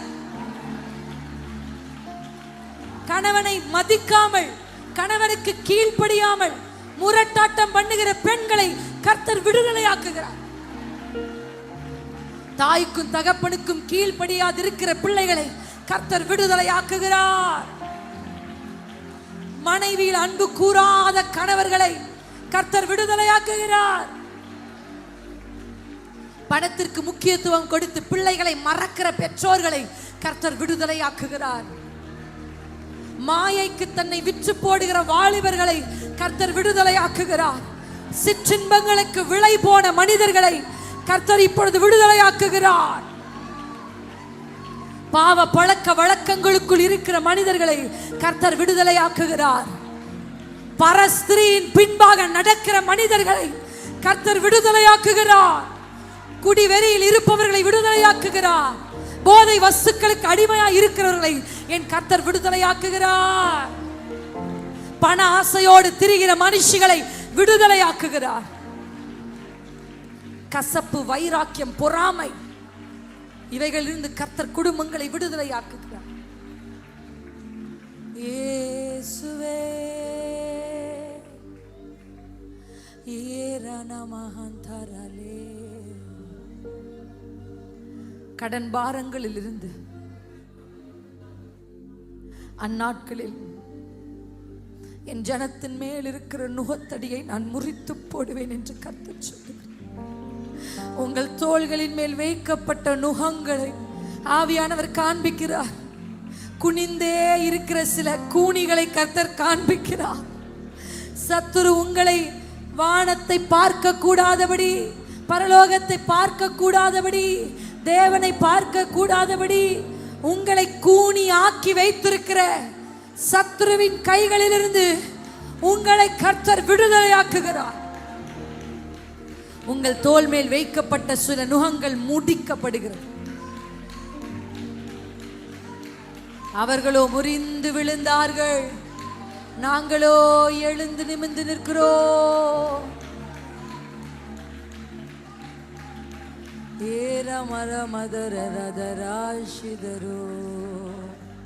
திறப்பை அடைக்க ஒருவனை தேடினேன். பார்வோனின் அரண்மனை நிற்க கர்த்தர் ஒருவனை தேடுகிறார்.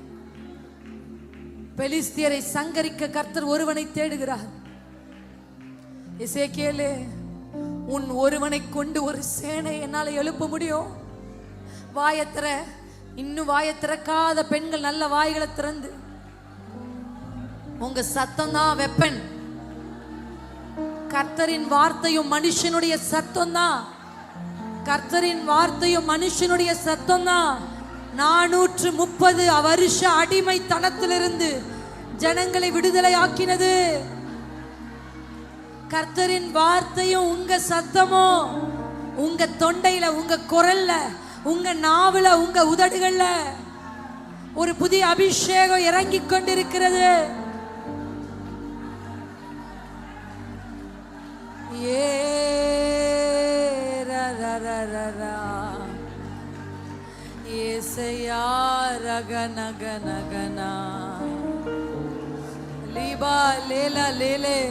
புதிய அந்நிய பாஷைகளை பெற்றுக்கொள்ளுங்க. பின்பகுதியில் இருக்கிற ஒரு ஐயாமார் மேலையும் கர்த்தருடைய அபிஷேகம் விசேஷமா இறங்குதையா, இறங்குதையா. உங்க சரீர பலவீனங்களை அப்பா பார்க்கிறார். யாரெல்லாம் பலவீனத்தோடு ஆண்கள் பகுதியில் வந்திருக்கிறீர்களோ, உங்கள் உள் உறுப்புகளை கர்த்தருடைய பலன் பாய்கிறது என்று ஆவியானவர் சொல்லுகிறார். உங்கள் வெளி அவயவங்களிலே, எலும்புகளிலே, நரம்புகளிலே, தசைகளிலே கர்த்தருடைய ஆவியானவர் ஓரி மமமதரா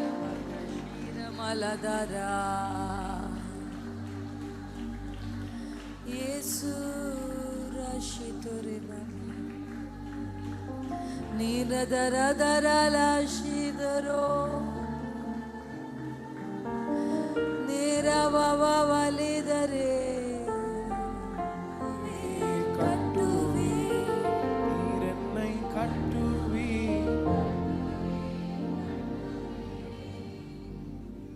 தேங்க்யூ டாடி. எங்களோடு இடைப்பட்ட நல்ல தெய்வத்துக்கு நாங்கள் நன்றி சொல்லுவோம். தொடர்ந்து உம்முடைய ஆலோசனை ஒரு பணியை போல எங்கள் மேல் வந்து இறங்கட்டும்பா. உங்கள் ஆலோசனை ஒரு பனியைப் போல இந்த வறண்ட நிலங்களின் மேலே விழுந்து ஒரு பெரிய வயல் நிலமாய் எங்களை மாற்றும்படி புறப்பட்டு வருவதாக இயேசுவின் நாமத்தில் பிதாவே, ஆமென். Please be seated. அமர்ந்து கொள்வோம். கர்த்தர் உங்களை ஆசீர்வதிப்பார். கரெக்டாக உங்களுக்கு சொன்ன நேரத்தில் உங்களை முடித்து உங்கள் வீடுகளுக்கு ஆமென் நாங்கள் அனுப்பிடுவோம். இப்போ கொஞ்சம் ஆலோசனை ஆக சில விஷயங்களை ப்ராக்டிக்கலாக உங்களோட பேசலாம் அப்படின்னு நினச்சோம். பிளான் வந்து ஆண்களை தனியாக பெண்கள் தனியாக பேசணும் அப்படின்றது தான். ஆனால் நேரத்தை மனதில் கொண்டு சரி சேர்ந்தே பேசலாம் அப்படின்னு யோசிச்சுருக்குறோம். ஸோ ஆண்களுக்கு பாஸ்டர் சில ஆலோசனைகளை கொடுப்பாங்க, பெண்களுக்கு நான் சில ஆலோசனைகளை கொடுப்போம். அது நாங்கள் சந்தித்த எங்களுடைய, ஒருவேளை உங்கள் வயதை விட நாங்கள் சின்ன வயதாக இருக்கிற மாதிரி உங்களுக்கு தெரிஞ்சால் கூட, நாங்கள் நிறைய நபர்களை சந்திக்கிறதுனாலே எங்களுடைய குடும்பத்தில் எங்கள் அப்பா அம்மா கிட்டேருந்து நாங்கள் கற்றுக்கொண்டது, பின்பு இப்போ நாங்கள் போகிற இடத்துலலாம் நாங்கள் பார்க்குற இந்த காலத்து பிரச்சனைகள், இந்த காலத்தில் இருக்கிற சவால்கள், முந்தைய காலத்தில் இல்லாமல் இருக்கிற இந்த காலத்து சவால்களை வாலிபர்களோடும் பேசுகிறோம், நாங்கள் பெண்களோடும் பேசுகிறோம், குடும்பங்களுக்கும் பேசுகிறோம், ஊழியர்களிடத்திலும் பேசுகிறோம். இப்படி அநேகரோடு போய் வர கர்த்தர் எங்களுக்கு கொடுக்குற அந்த கிருபையின்படி அந்த ஆலோசனைகளை உங்களுக்கு நாங்கள் தாழ்மையோடு வழங்க இருக்கிறோம். அல்லேலூயா, அல்லேலூயா. இதை திறந்த மனதோடு நீங்கள் ஏற்றுக்கொள்ளும் பொழுது கர்த்தர் உங்கள் வாழ்க்கையில் பெரிய காரியங்களை செய்வார். சமீபத்தில் ஒரு மாமியார் என்கிட்ட வந்து ஒரு சாட்சி சொன்னாங்க. அதான் எனக்கு தெரிஞ்ச பெரிய சர்டிஃபிகேட் நான் நினைக்கிறேன். உங்கள் மெசேஜ் கேட்டு என் மருமகளுக்குள்ளே நல்ல மாற்றங்களை நான் பார்க்குறேன்னு சொன்னாங்க.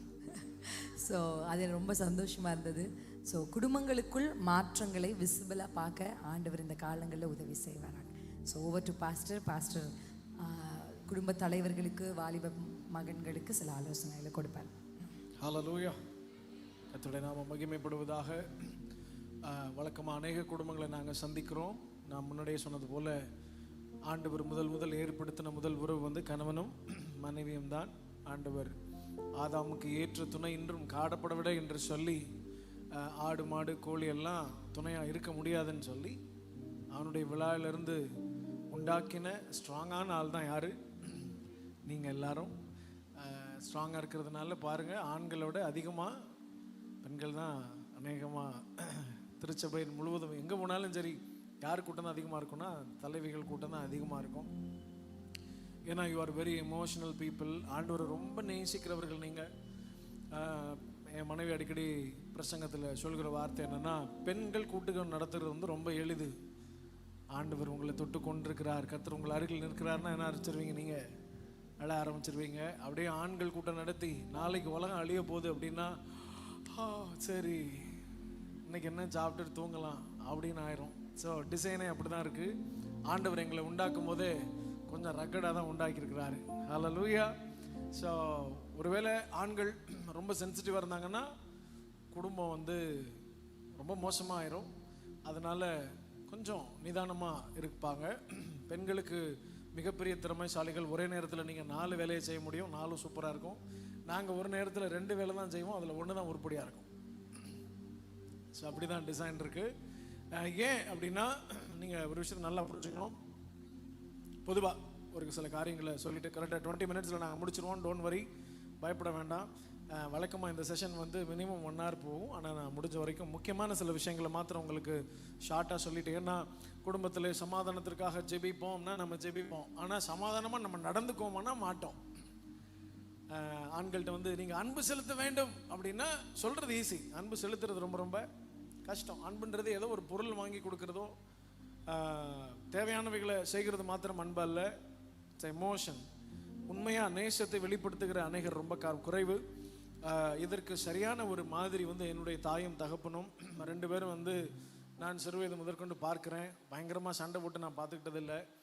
ஏதாவது சின்ன காரியம் வாக்குவாதம்னா கூட நாங்கள் வந்துட்டோன்னா டபக்குன்னு நின்றோம். அது என்னன்னு கூட எங்களுக்கு தெரியாது. ஸோ நல்ல மாதிரிகள். நாங்கள் குடும்பமாக ட்ராவல் பண்ணுறோம். எனக்கு 1.25 வயசில் ஒரு பெண் குழந்தை உண்டு. அவள் தான் எங்கள் வீட்டில் கடைசி. 4 வயசில் எனக்கு ஒரு பையன் உண்டு. ஸோ 1.25 வயதுலேருந்து எங்கள் அப்பாவுக்கு 69 முடிஞ்சு 70 ஸ்டார்ட் ஆகிடுச்சு. நாங்கள் எல்லோரும் குடும்பமாக தான் ஊழியத்துக்கு ட்ராவல் பண்ணுவோம். லாஸ்ட் டைம் இங்கே வரும்போது அப்படி தான் வந்தோம். இன்றைக்கு மாத்திரம் அம்மா ஒரு சின்ன ஒரு விபத்தை சந்தித்ததுனால வர முடியாமல் போயிடுச்சு. ஆனால் தொடர்ந்து நாங்கள் சில ஆண்டுகளாக குடும்பமாக தான் ட்ராவல் பண்ணுறோம். நான் வந்து ஐம் வெரி ஃபேமிலி பர்சன். என் மனைவி அடிக்கடி சொல்லுவாங்க, ஆண்களுக்கு பேச வேண்டிய தகுதியுள்ள சரியான நாள் நீங்கள் தான்ப்பா அப்படின்னு சொல்லி. ஏன்னா நான் தனியாக போகிற ஒரே இடம் பாத்ரூம் மட்டும்தான்.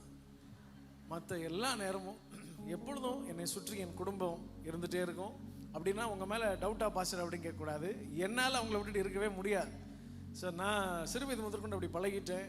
நான் தனியாக ஊழியத்திற்கு வந்து இது என்னுடைய 15வது வருடம் முழு நேர ஊழியத்தில். ராத்திரி 2 மணிக்கு வந்து இந்த நாகர்கோயிலில் இது வரைக்கும் குறைஞ்சது 100லேருந்து 200 முறையாவது வந்து ஊழியம் செய்திருப்பேன். வரும்போதெல்லாம் இரவு நேரம் வந்து ரீச் ஆனாலும் அந்த நேரம் கால் பண்ணி அம்மாவுக்கு மம்மி வந்துட்டேன் அப்படின்னு சொல்லுவேன். ஒரு நாளைக்கு குறைஞ்சது 2-3 தடவையாவது ஃபோன் பண்ணுறது வழக்கம் எங்கள் வீட்டுக்கு. இப்போ தனியாக இருக்கும்போது இப்போ அது தொடருது. ஹல்லேலூயா.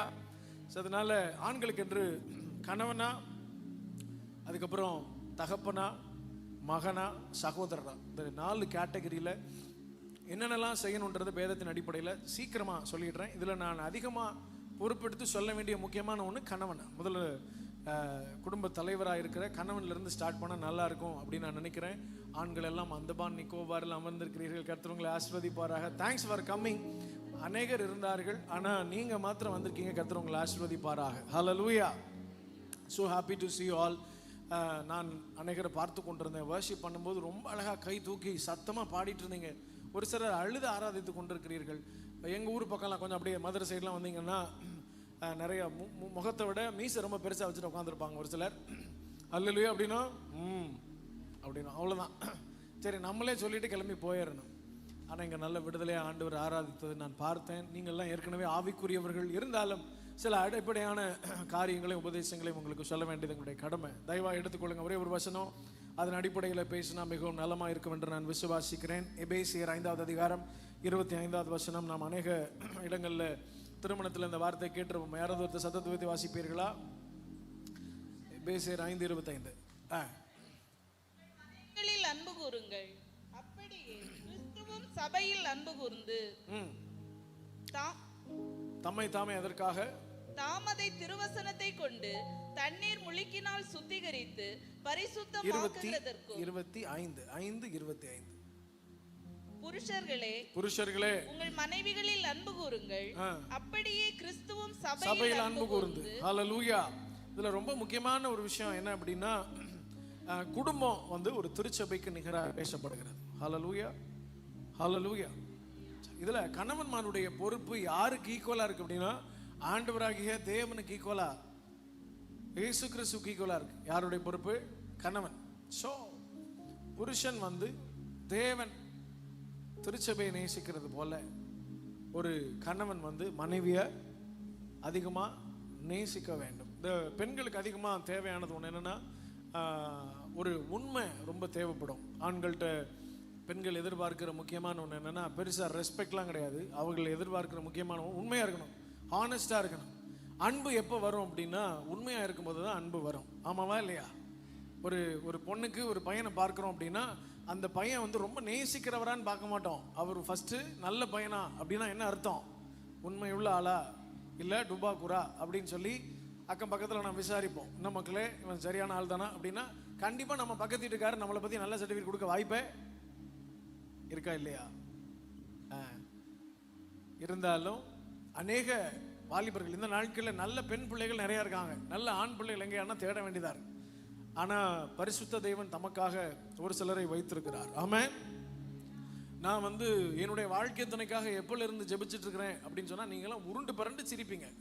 ஃப்ரம் மை 8th ஸ்டாண்டர்ட், நான் 8ஆம் வகுப்பு படிக்கும்போது இருந்து என் வாழ்க்கை துணைக்காக ஜெபிக்கிறேன். ஆண்டவரே எனக்கு இப்படி ஒரு வாழ்க்கை துணை வேணும்ன்ட்டு. இது எதை இன்ஸ்பயர் பண்ணுச்சுன்னா, இன்ஸ்ட்ருமெண்ட் பிளேயர். நான் வந்து இன்ஸ்ட்ருமெண்ட் வாசிப்பேன். ஜெபத்தோட்டத்தில் ஃபாதருக்கு வந்து வாசிப்பேன். அப்போ நான் ஸ்கூல் படிக்கும்போது அங்கே உட்காந்து வாசிச்சுட்டு இருக்கிறேன், பேட் வாசிக்கிறேன். அப்போ பாஸ்டர் ஜோசப் பாலச்சந்திரன் அவங்க வந்து ஒரு ஃபேமிலி கேம்ப் நடத்துகிறாங்க. அந்த ஃபேமிலி கேம்பில் கொஞ்சம் நிறைய 3 days நடந்துச்சு அந்த ஃபேமிலி கேம்ப்பு. அதில் ஒரு நாள் வந்து கணவன் மனைவியாக அப்படி சேர்லாம் போட்டு தனித்தனியாக உட்கார வச்சுருக்காங்க. டேபிள் போட்டு அதில் ரோஸ்லாம் கொடுக்க சொல்கிறாங்க, கேக்லாம் கட் பண்ணுறாங்க, கை பிடிச்சிட்டு எல்லாம் சுற்றி சுற்றி நடந்து வராங்க, பாட்டெலாம் பாடுறாங்க. இதெல்லாம் பார்த்தோன்னே நம்மளுக்கு கண்டிப்பாக கல்யாணம் பண்ணணும்டா அப்படின்னு அன்றைக்கி ஒரு முடிவுக்கு வந்தேன் நான். ஆனால் அப்போலேருந்து எதற்காக ஜெபிக்கிறேன் அப்படின்னா, பக்தி விருத்திக்கு ஏதுவான தேவ சித்தத்தின்படியான புத்தி உள்ள ஸ்திரிக்காக ஐ வாஸ் ப்ரேயிங். ஹல்லேலூயா. ஆமாம், தெரிஞ்சோ தெரியாமலோ ஆண்டவர் அப்போலேருந்தே அதை ஜெபிக்க வச்சார். ஆண்டவர் தான் அதை செஞ்சாருன்னு சொல்லணும். ஆமென். ஏன்னா நான் வந்து ஒரு குடும்ப ஃபேமிலி ஓரியன்ட் பர்சன். அதனால் அப்போலேருந்தே ஜெபிச்சதுனால ஆண்டவர் ஒரு நேர்த்தியான ஒரு மனைவியை தந்தார். ஆமாம். சரி, இப்போ என் மனைவி வந்து பெண் பிள்ளைகள்கிட்ட எல்லாம் சொல்லுவாங்க, சில பசங்கக்கிட்ட சொல்கிறது வழக்கம், அண்ணன் அப்போலேருந்தே ஜெபிச்சு நான் தான் கிடச்சிருக்கேன், அதனால் இப்போயாவது நீங்கள் ஜெபிக்க ஆரம்பிச்சிருங்க. யூனோ வாட், நீங்கள் ஆச்சரியப்படுவீர்கள். குடும்ப தலைவர்களும் சரி, தலைவிகளும் சரி, உங்கள் பிள்ளைகள் என்ன வயசாக இருந்தாலும் சரி, இப்போலேருந்து நீங்கள் யாருக்காக ஜெபிக்க ஆரம்பிச்சிருங்கன்னா அவருடைய வாழ்க்கை துணைக்காக ஜெபிச்சிருங்க. தப்பே கிடையாது. ஏன்னா நம் வாழ்க்கையிலே நம்மோடு கூட அநேக நாள் பிரயாணப்படுகிறவர்கள், கூடவே பிரயாணப்படுகிறவர்கள் யார் தானா? வாழ்க்கை துணை தான். அதனால் ஆண்கள் திருமணம் முடிஞ்சிருச்சு, இதுக்கப்புறம் நான் என்ன பண்ணேன் அப்படின்னு சொல்லி நீங்கள் ஒருவேளை முழிக்கிறவர்களாக இருப்பீர்கள் என்றால், கர்த்தர் உங்களுக்கு ஆன துணையை சரியாக தான் தந்திருக்கிறான்றதுக்கு நான் சொல்கிற அடையாளம் இப்போ உங்களுக்கு புரியும். ஆமாம், சரியானது, கரெக்டு தான். இப்போ அப்படின்னா கர்த்தருடைய காரியத்தை தவிர வேற எந்த காரியத்திலையும் உங்கள் 2 பேருக்கும் ஒத்து போகாது. முழிக்கிறாங்க. ஆமாம் ஆமாம், உண்மைதான்.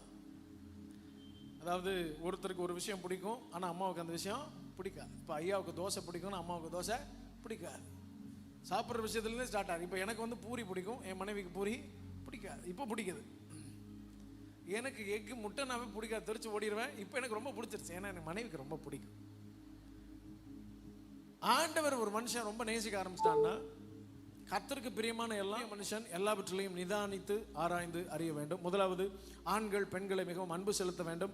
அன்பு எப்படி செலுத்தணுன்றது தான் ரொம்ப ரொம்ப முக்கியம். அன்பு செலுத்தணும்னு தெரியும். அதாவது நம்ம சம்பாரித்து கொடுக்கறது அன்பு கிடையாது. பிள்ளைகளை வந்து படிக்க வைக்கிறது, நல்ல காலேஜில் படிக்க வைக்கிறது, நல்ல ஸ்கூலில் படிக்க வைக்கிறது மாத்திரம் அன்பு இல்லை. Spending time is a love. நேரத்தை செலவிடுகிறது மிகவும் ரொம்ப முக்கியம். வாரம் ஃபுல்லாக அந்த அம்மா, மாதம் ஃபுல்லாக, வருஷம் ஃபுல்லாக அந்த அம்மா வந்து கிச்சன்லேயே நிற்பாங்க. நம்ம ஊரில் சொல்லவே வேண்டாம். நம்ம என்ன ஒரே ஒரு அவியல் மட்டும் வச்சு சாப்பிட்ற ஆட்கள் நம்ம கிடையாது. ஒரு 4 கூட்டாவது வச்சு சாப்பிட்டா தான் நமக்கு சாப்பிட்ட மாதிரியே இருக்கும். அதனால் எப்போவுமே கிச்சனில் இருப்பாங்க அம்மாமார்கள். வாரத்தில் ஒரு நாள் இல்லை மாதத்தில் ஒரு நாள் கொஞ்சம் என்ன பண்ணலாம், ஹோட்டலுக்கு கூட்டு போய் குடும்பமாக அந்த கிச்சனுக்கு கொஞ்சம் லீவ் விடலாம். அந்த அம்மா கிட்ட கொஞ்சம் நீ பேசலாமா? ஏயா, பேசாமல் இருக்கும்போதே அது இவ்வளோ பிரச்சனை பண்ணுது. தனியாக கூட்டிகிட்டு போய் பேசுனா மிகப்பெரிய பிரச்சனை வரும்னா வராது. அநேகருக்கு தெரியாது, தன்னுடைய மனைவியை பேச விட்டாவே பாதி பிரச்சனை சால்வ் ஆயிரும்னு சொல்லி.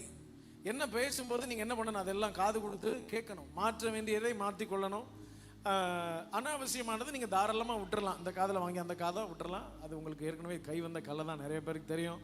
பெருசாக ஒன்றும் எடுத்துக்க மாட்டாங்க. ஒரு சிலர் அம்மாமார் நடக்காத பிரச்சனையே நடந்தது போல நமக்கு நடந்துருமோ என்று சொல்லி புலம்பிக் கொண்டு, ஏங்க நமக்கு இப்படி நடந்துருச்சுன்னா என்னங்க பண்ணுறதுன்னா, அவர் நடந்த பிரச்சனைக்கே தூங்கிட்டு பாரு. இதெல்லாம் ஒரு விஷயமா நீ வேற அப்படின்னு. ஏன்னா ஒரு குடும்ப தலைவர், அவர் பேனிக் ஆயிட்டாருன்னா ரொம்ப கஷ்டம். இப்போ நான் உங்களுக்கு சொல்கிறேன் பாருங்களேன், அடிக்கடி அழுகிற ஆண்களை நம்பவே கூடாது, சுத்தமாக அழாத பெண்களையும் நம்பவே கூடாது. இந்த ரெண்டும் டேஞ்சரஸ் ஃபெல்லோஸ். ஆண்கள்னா எப்பயாவது அழுக வரும், அப்படி அழுக வந்தாலும் தனியாக போய் அழுதுட்டு வந்துடுவாங்க, காமிச்சிக்கவே மாட்டாங்க. இது ஒரு குவாலிட்டி. பெருசாக தன்னுடைய இருதயத்தை காண்பிக்காமல் இருக்கிறது. ஆனால் நல்லது என்னென்னா, குடும்பத்தின் சூழ்நிலைகளை நாம் சொல்லிக் கொடுக்க வேண்டும். முக்கியமாக புருஷன்மார்கள் அன்பு செலுத்த வேண்டும். நம்ம டைம் ஷார்ட்டாக இருக்கிறதுனால நான் பேசிக்கான விஷயத்தை மாத்திரம் உங்களுக்கு சொல்லிடுறேன். அன்பு எப்படி செலுத்தணும் அப்படின்னா, நீங்கள் சர்ப்ரைஸ் பண்ணணும் அப்படின்னு நிறைய பேர் சொல்லுவாங்க. நிறைய குடும்ப கூடுகையிலலாம் மனைவிக்கு ஏதாவது கிஃப்ட் வாங்கி கொடுங்க அப்படின்லாம் சொல்லுவாங்க. உங்களால் முடியும்னா நீங்கள் கிஃப்ட் வாங்கி கொடுங்க. அவங்களுக்கு என்ன பிடிக்கும்னு தெரிஞ்சுட்டு வாங்கி கொடுத்தா நல்லது. அநேகர் நான் பார்த்துருக்கேன், அவங்களுக்கு என்ன பிடிக்குமோ அதை வாங்கி மனைவிட்ட கொடுப்பாங்க. மனைவிக்கு அது பிரயோஜனமே இருக்காது. ஸோ மனைவிமார்களுக்கு என்ன பிடிக்கும்னு சில பேர் கூப்பிட்டு நம்ம உட்கார வச்சு, உங்கள் மனைவிக்கு என்ன பிடிக்கும், என்ன சாப்பிடுவாங்க அப்படின்னா, என் மனைவிக்கு என்ன பிடிக்கும், என்ன கொடுத்தாலும் சாப்பிடுவா, மிச்ச மீதிலாம் வீட்டில் இருக்கலாம் அவள் தான் சாப்பிட்றா.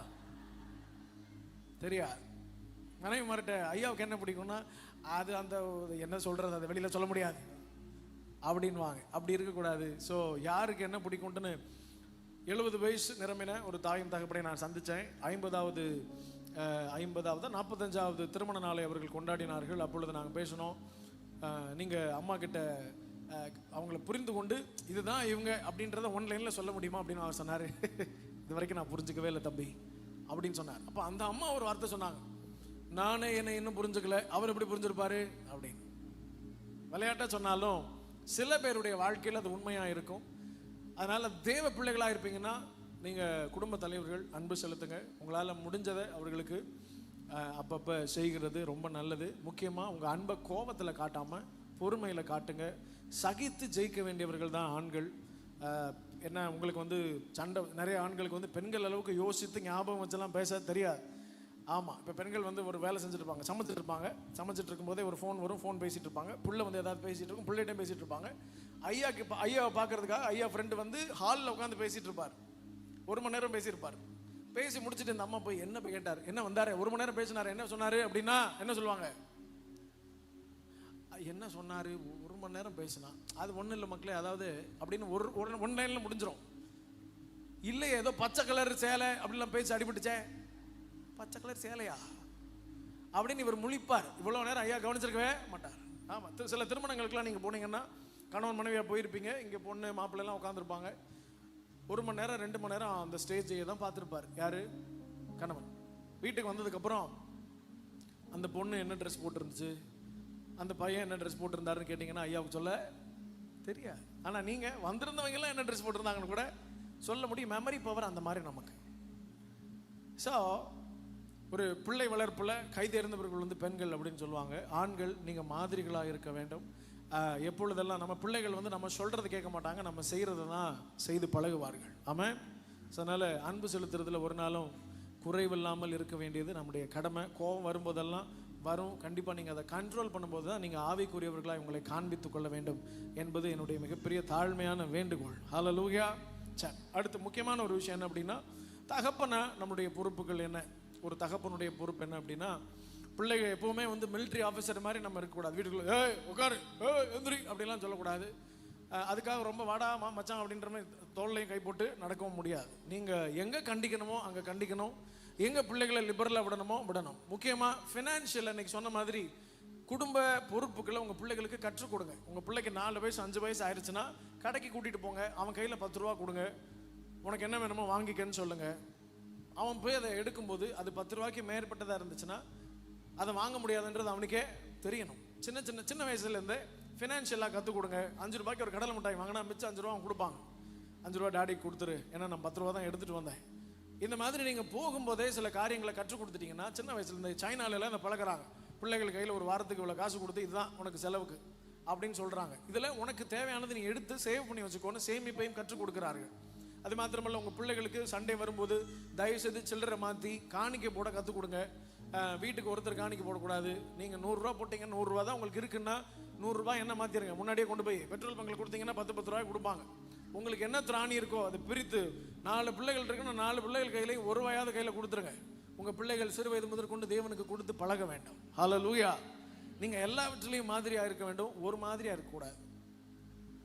முக்கியமாக உங்கள் பிள்ளைகளை இன்னொருத்தருடைய பிள்ளையை பார்த்து வளர்க்க வேண்டிய அவசியம் இல்லவே இல்லை. உங்கள் பிள்ளைகள் கழுகு, மற்றதெல்லாம் கோழி குஞ்சு.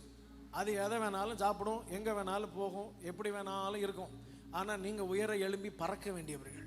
உங்கள் பிள்ளைகள் பரிசுத்தமாய் தேவ சமூகத்திலே ராஜாக்களாய் இருக்க வேண்டியவர்கள். ஹல்லேலூயா. ஸோ அதனால் பிள்ளைகளை வந்து முடிஞ்ச வரைக்கும் கோபம் முட்டாதிருங்கள் அப்படின்னு இருக்கு. தகப்பன்மார்கள் வந்து நம்ம உங்களால் முடியாத பட்சத்தில் அவனை தனியாக கூப்பிட்டு உட்கார வச்சு அவங்களுக்கு என்ன தேவை அப்படின்றது கேட்டிங்கன்னா சொல்லுவாங்க. நீங்கள் எந்த அளவுக்கு ஃப்ரீயாக பேசுகிறீர்களோ அந்த அளவுக்கு தங்களுடைய பிரச்சனைகளை பிள்ளைகள் ஷேர் பண்ணுவாங்க. நீங்கள் ரொம்ப டென்ஷன் ஆகிறீங்க அப்படின்னா நிறைய விஷயங்களை பிள்ளைகள் என்ன பண்ண ஆரம்பிச்சிருவாங்க, மறைக்க ஆரம்பிச்சிருவாங்க, பொய் சொல்ல ஆரம்பிப்பார். எப்போ பிள்ளை மறைக்கும் அப்படின்னா நீங்கள் ரொம்ப டென்ஷன் ஆகும்போது. அவன் உண்மையை சொல்லிட்டான் அப்படின்னா உண்மையை சொன்னது நிமித்தமாக அதை எப்படி ஹேண்டில் பண்ணணும்னு நீங்கள் சொல்லிக் கொடுக்க வேண்டும். தாய்மார்களுக்கு என் மனைவி வந்து அந்த காரியங்களை சொல்லுவாள். சரி, சகோதரனா சகோதரியா, இப்போ தகப்பனை சொல்லிட்டேன், கணவன் சொல்லியாச்சு, தகப்பன் சொல்லியாச்சு. சகோதரனா ஒரு அண்ணனா இல்லை ஒரு தம்பியா உடன் பிறந்தவர்களுக்கு எப்படி இருக்கணும் அப்படின்னா, கண்டிப்பாக உங்கள் வாழ்க்கையிலே நீங்கள் ஜீவனோடு வாழும்போது அநேக ஆண்டுகள் உங்களோட கூட இருக்கிற ஒரே உறவு எதுதான் அப்படின்னா உடன்பிறப்புகள் தான். கணவன் மனைவி கிடையாது. நீங்கள் பிறக்கும் போதே அவர்கள் உங்கள் கூட தான் பிறந்திருப்பாங்க. நீங்கள் மறிக்கும் போதும் சின்ன வயதாக இருந்தாங்கன்னா இருப்பாங்க, வயது மூத்தவர்கள்லாம் போயிடுவாங்க இல்லையா. ஒரு உறவு உங்களை தொடர்ந்து இருக்கு அப்படின்னா பல காலத்துக்கு உங்கள் கூட பிரயாணப்படுகிறவர்கள் யாருன்னா உங்களுடைய உடன்பிறப்புகள். கணவன் இடையில இந்த வாலிப நாட்களில் தான் கணவன் வருவார், அப்புறம் கூடவே இருப்பார், அது வேறு விஷயம். ஆனால் ஒரு உறவு தொடர்ந்து இருக்கு உங்களுக்கு அப்படின்னா தாய் தகப்பன்மார்கள் எல்லாம் வயதான காலத்தில் போயிடுவாங்க. ஆனால் அந்த உடன்பிறப்புகள் கூடவே இருப்பாங்க. அதனால ஒருபோதும் அவர்களை பகைத்து கொள்ள வேண்டாம். நீங்கள் மாதிரிகளாக இருங்க, விட்டு கொடுத்து பழகுங்க. சொத்துக்காகவோ பணத்திற்காகவோ பொருள்களுக்காகவோ நான் போராட வேண்டிய அவசியம் இல்லவே இல்லை. நீங்கள் ஒருவேளை வயதில் சிறியவர்களாக இருந்தாலும் மூத்தவர்களாக இருந்தாலும் நீங்கள் தேவ சமூகத்திலே அன்புள்ளவர்களாக இருங்கள். அவர்களை எப்பொழுதும் நேசிக்கிறவர்களாக இருங்க. அதன் மூலமாக சில பிரச்சனைகள் வருது. ஆண்களுக்கு நான் குறிப்பாக சொல்கிறேன், பெண்கள் என்ன இப்படி பண்ணிட்டாங்க, உங்கள் அக்கா அப்படி பண்ணிட்டாங்க அப்படின்னு சொல்லும்போது, அப்படியா பண்ணிட்டா பத்தியா அப்படின்னு மாத்திரம் கேளுங்க. ஏன் அப்படி பண்ணான்னு சொல்கிற அப்படின்னு சொன்னீங்கன்னா ஒன்றுமே நடக்காது. அவர்களோடு சேர்ந்து ஒரு ஆமான்னு மாத்திரம் போட்டுட்டு ஒரு நாள் ஃபுல்லாக நீங்கள் அந்த கதையை கேட்டு முடிச்சிட்டிங்கன்னா மறுநாள் அக்கா நார்மல் ஆயிரும். உங்கள் தங்கச்சியோ அக்காவோ வரும்போது இந்த அம்மா சொல்லும், அண்ணி நல்லா இருக்கீங்களா, நீ உங்களுக்காக தான் செஞ்சு வச்சுருக்கேன் அப்படின்னு கதையை மாற்றிடுவாங்க. அதனால் நீங்கள் எதையுமே ரொம்ப சீரியஸாக எடுத்துக்க வேண்டிய அவசியம் இல்லவே இல்லை. வயது முதிர்ந்த தகப்பன்மார்களுக்கு நான் சொல்லுகிறது, உங்கள் பிள்ளைகளுக்கு நீங்கள் மிகப்பெரிய ஆசீர்வாதம். ஹல்லேலூயா. ஸோ நம் காலம் வேறு, இப்போ இருக்கிற காலம் வேறு. அதனால் பிள்ளைகளுக்கு எப்பொழுதுமே நிதானமான சில அறிவுரைகளை சொல்லி வளர்க்குமாறு அன்புடன் கேட்டுக்கொள்ளப்படுகிறீர்கள். ஹல்லேலூயா. ஸோ அதனால் முக்கியமாக கடைசியாக நான் சொல்லி முடிக்க வேண்டிய ஒன்று என்னென்னா, ஒரு குடும்ப தலைவன் குடும்ப ஜெபத்திற்கும் தலைவனாக இருக்க வேண்டும். ஆமாம். நீங்கள் எவ்வளோ நேரம் ஜெபிக்கிறீங்கன்றது மாற்றல, ஆனால் ஜெபிக்கணுன்றது ரொம்ப ரொம்ப முக்கியம். பேசிக் குவாலிட்டி. ஹல்லேலூயா. பெண்களுக்கான சில ஆலோசனைகளை மாத்திரம் கேட்டுட்டு நம்ம கடைசியாக எல்லாரும் சேர்ந்து ஜெபிக்க போகிறோம். ஹல்லேலூயா, ஹல்லேலூயா. ஆமென். கர்த்தர் நல்லவர். நம்ம